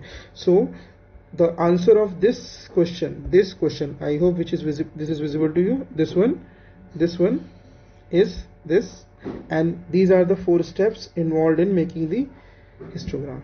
Okay, अब हम क्वेश्चन नंबर 11 करेंगे। 11 is state the properties of normal distribution. तो पहले हमें नॉर्मल डिस्ट्रीब्यूशन के बारे में पता होना चाहिए, फिर हम उसकी प्रॉपर्टीज के बारे में बात करेंगे, ठीक है? सो नॉर्मल डिस्ट्रीब्यूशन, पहले तो मैं आपको ग्राफ दिखा देता हूँ। This is how you draw the graph of a normal distribution. It looks like a bell, can you see it? It looks like a bell, it's a perfect bell. Okay, it is uniform on either side. Suppose मैं इसको एक line से divide करूं तो ये दोनों mirror images हैं, ठीक है? इतनी बातें समझ आ रही हैं आपको? तो पहले आपने एक बैकग्राउंड ले लिया, बेसिकली प्रोबेबिलिटी डिस्ट्रीब्यूशन। याद है हमने प्रोबेबिलिटी पढ़ी थी 11th 12th में? तो ये प्रोबेबिलिटी डेटा को रिप्रेजेंट करने का एक मेथड होता है, ठीक है? सो अब हम इसके बारे में कुछ प्रॉपर्टीज पढ़ते हैं, and we will keep looking at this graph because then only will be able to understand the properties, ठीक है? पहले तो डेफिनेशन पढ़ लेते हैं। What is a normal distribution? A normal distribution is a bell-shaped, it is clearly visible, symmetric probability distribution as I told you, where most of data values cluster around the mean. Mean, ये जो line दिख रही है, ये line, ये mean है, तो इसके आसपास ही देखो मैक्सिमम डेटा है, ठीक है? Are you getting it? Now, okay, it is also called the Gaussian distribution. तो ये आपको ध्यान रखना, एग्जाम में कहीं आता है Gaussian distribution लिखो तो ध्यान रखना वो नॉर्मल डिस्ट्रीब्यूशन ही है। अब इसकी प्रॉपर्टीज, इसके फिगर से कई प्रॉपर्टीज क्लियर है, बट हमें फिर भी सारी पढ़नी है। First property, it is bell shaped curve. The graph of normal distribution looks like a symmetrical bell. बिल्कुल सही बात है। It rises gradually, देखो ध्यान से, धीरे धीरे ये बढ़ रहा है, हाँ? reaches a peak at the mean and then falls symmetrically, और वैसे ही नीचे, जैसे ऊपर गया था वैसे ही ग्राफ नीचे आ जाता है, ठीक है? सो बेल शेप्ड होता है। सिमेट्री की बात करते हैं। The curve is perfectly symmetrical about the mean, yes, ये मैंने जैसे आपको बताया था, ये लाइन मीन की है, ठीक है? तो इस मीन के अराउंड ये सिमेट्रिकल है, दोनों मिरर इमेजेस हैं, ये भी मिरर इमेज है, ये भी मिरर इमेज है। इतनी बातें समझ आ रही हैं आप सबको, ठीक है? अब देखते हैं आगे वाला topic. Next, mean median mode are equal. Okay okay, always remember, यहाँ जो ये वाला पॉइंट है ना, ये पॉइंट दिख रहा है आपको, ये वाला पॉइंट, जो ये वाला पॉइंट है, इस पॉइंट पे तीनों इक्वल है, मीन भी, मीडियन भी और मोड भी। यहाँ पे तीनों बातें इक्वल है। मीन किसके इक्वल होता है? मीडियन के। और मीडियन किसके इक्वल होगा? मोड के। तो यहाँ पे तीनों इक्वल होता है, ध्यान रहेगा। अच्छा, you want me to write it clearly? मैं इसको क्लियरली भी लिख सकता हूँ, ठीक है, थोड़ा सा विजिबल रहेगा आपको। तो मैंने क्या बताया कि यहाँ पे आपका मीन, मीडियन और मोड तीनों इक्वल होता है। किस पॉइंट पे? ये वाला पॉइंट जो यहाँ से दिखेगा, ठीक है। चलो अब आते हैं इसकी फोर्थ प्रॉपर्टी पे, यूनिमोडल डेटा। इसका जो मोड होता है एक ही होता है। मोड मतलब एक ही ऐसी वैल्यू जिसकी हाईएस्ट फ्रीक्वेंसी होगी। आपने ध्यान से देखा होगा इस पूरे में सिर्फ ये एक पॉइंट है, यानी ये जो वैल्यू है, ये वाली point, it has a maximum frequency, so it is unimodal data. Bimodal data मतलब दो मोड्स होते हैं, इसमें एक ही मोड होगा, it has only one mode, ठीक है। उसमें मीन, मीडियन, मोड इक्वल होते हैं फोर्थ प्रॉपर्टी में। Fifth property, asymptotic tails. इसका मतलब ये होता है the tails of the curve never touch X axis, they will go parallel but they will never intersect x axis. Can you see this? If I zoom it, it's clearly visible कि जा तो रहे हैं पर वो कभी touch नहीं करेंगे, ठीक है। So asymptotic tails, that's the fifth property. Now total area is 1। इसका मीनिंग क्या होता है? आपने एरिया अंडर द कर्व पढ़ा है, जब आप इसका पूरा एरिया निकालेंगे under this curve, this will come out to be 1 unit, okay. And वैसे भी आपको पता है कि sum of all the probability should not exceed 1, because probability 1 से ज़्यादा होती नहीं है। अब आते हैं सबसे इंपॉर्टेंट सेवेंथ एम्पिरिकल रूल, 68, 95, 99.7। इसका मतलब क्या होता है? देखो, म्यू जो होता है आपका, ये मीन होता है, ये आपको यहाँ पे दिख रहा होगा जो सेंटर पे पॉइंट है, ये है म्यू, दिख रहा है? अगर आप देखेंगे, जूम करके दिखाता हूँ मैं आपको, तो ये म्यू +1 है, ये म्यू -1 है, ठीक है। अच्छा, मैं कलर चेंज करके दिखाता हूँ आपको, ये म्यू +2 है, ये म्यू -2 है। एक और कलर देखिए, ठीक है। अब देखो आप, ये म्यू +3 है, ये म्यू -3 है। इसका मतलब क्या हो? सुनिए, जब आप म्यू +1 और +-1 इस रीजन में होते हैं तो कितना परसेंट डेटा कवर हो गया? देखो जरा, 68% डेटा अराउंड दिख रहा है, 68 पर 34 इधर, 34 इधर। तो कहना है इसे म्यू +-1 सिग्मा में 68% डेटा कलेक्ट हो गया, ठीक है। What about the other one, mu +2 sigma and mu +2 sigma. अगर आप इसमें देखेंगे 13, 13, 26 और ऐड कर दीजिए, ठीक है। तो इसमें देखो क्या रूल था, ध्यान से देखते हैं। Rule was 68, 95, 99.7। यानी जब मैं यहाँ पे ये करूँगा mu +-2 sigma, then 95% data will be covered. And for the last mu +-3 sigma, 99.7% data will be covered, okay. That is the property, ठीक है। अब आते हैं इसमें हमारे पास लास्ट, डिफाइंड बाय 2 पैरामीटर्स। पूरी फिगर में सिर्फ 2 ही पैरामीटर होंगे। पहला पैरामीटर है म्यू, दूसरा है sigma. Sigma is the standard deviation. I hope आपको पता है स्टैंडर्ड डेविएशन क्या होता है। It is the square root of variance, ठीक है, क्लियर है? Okay, all the best.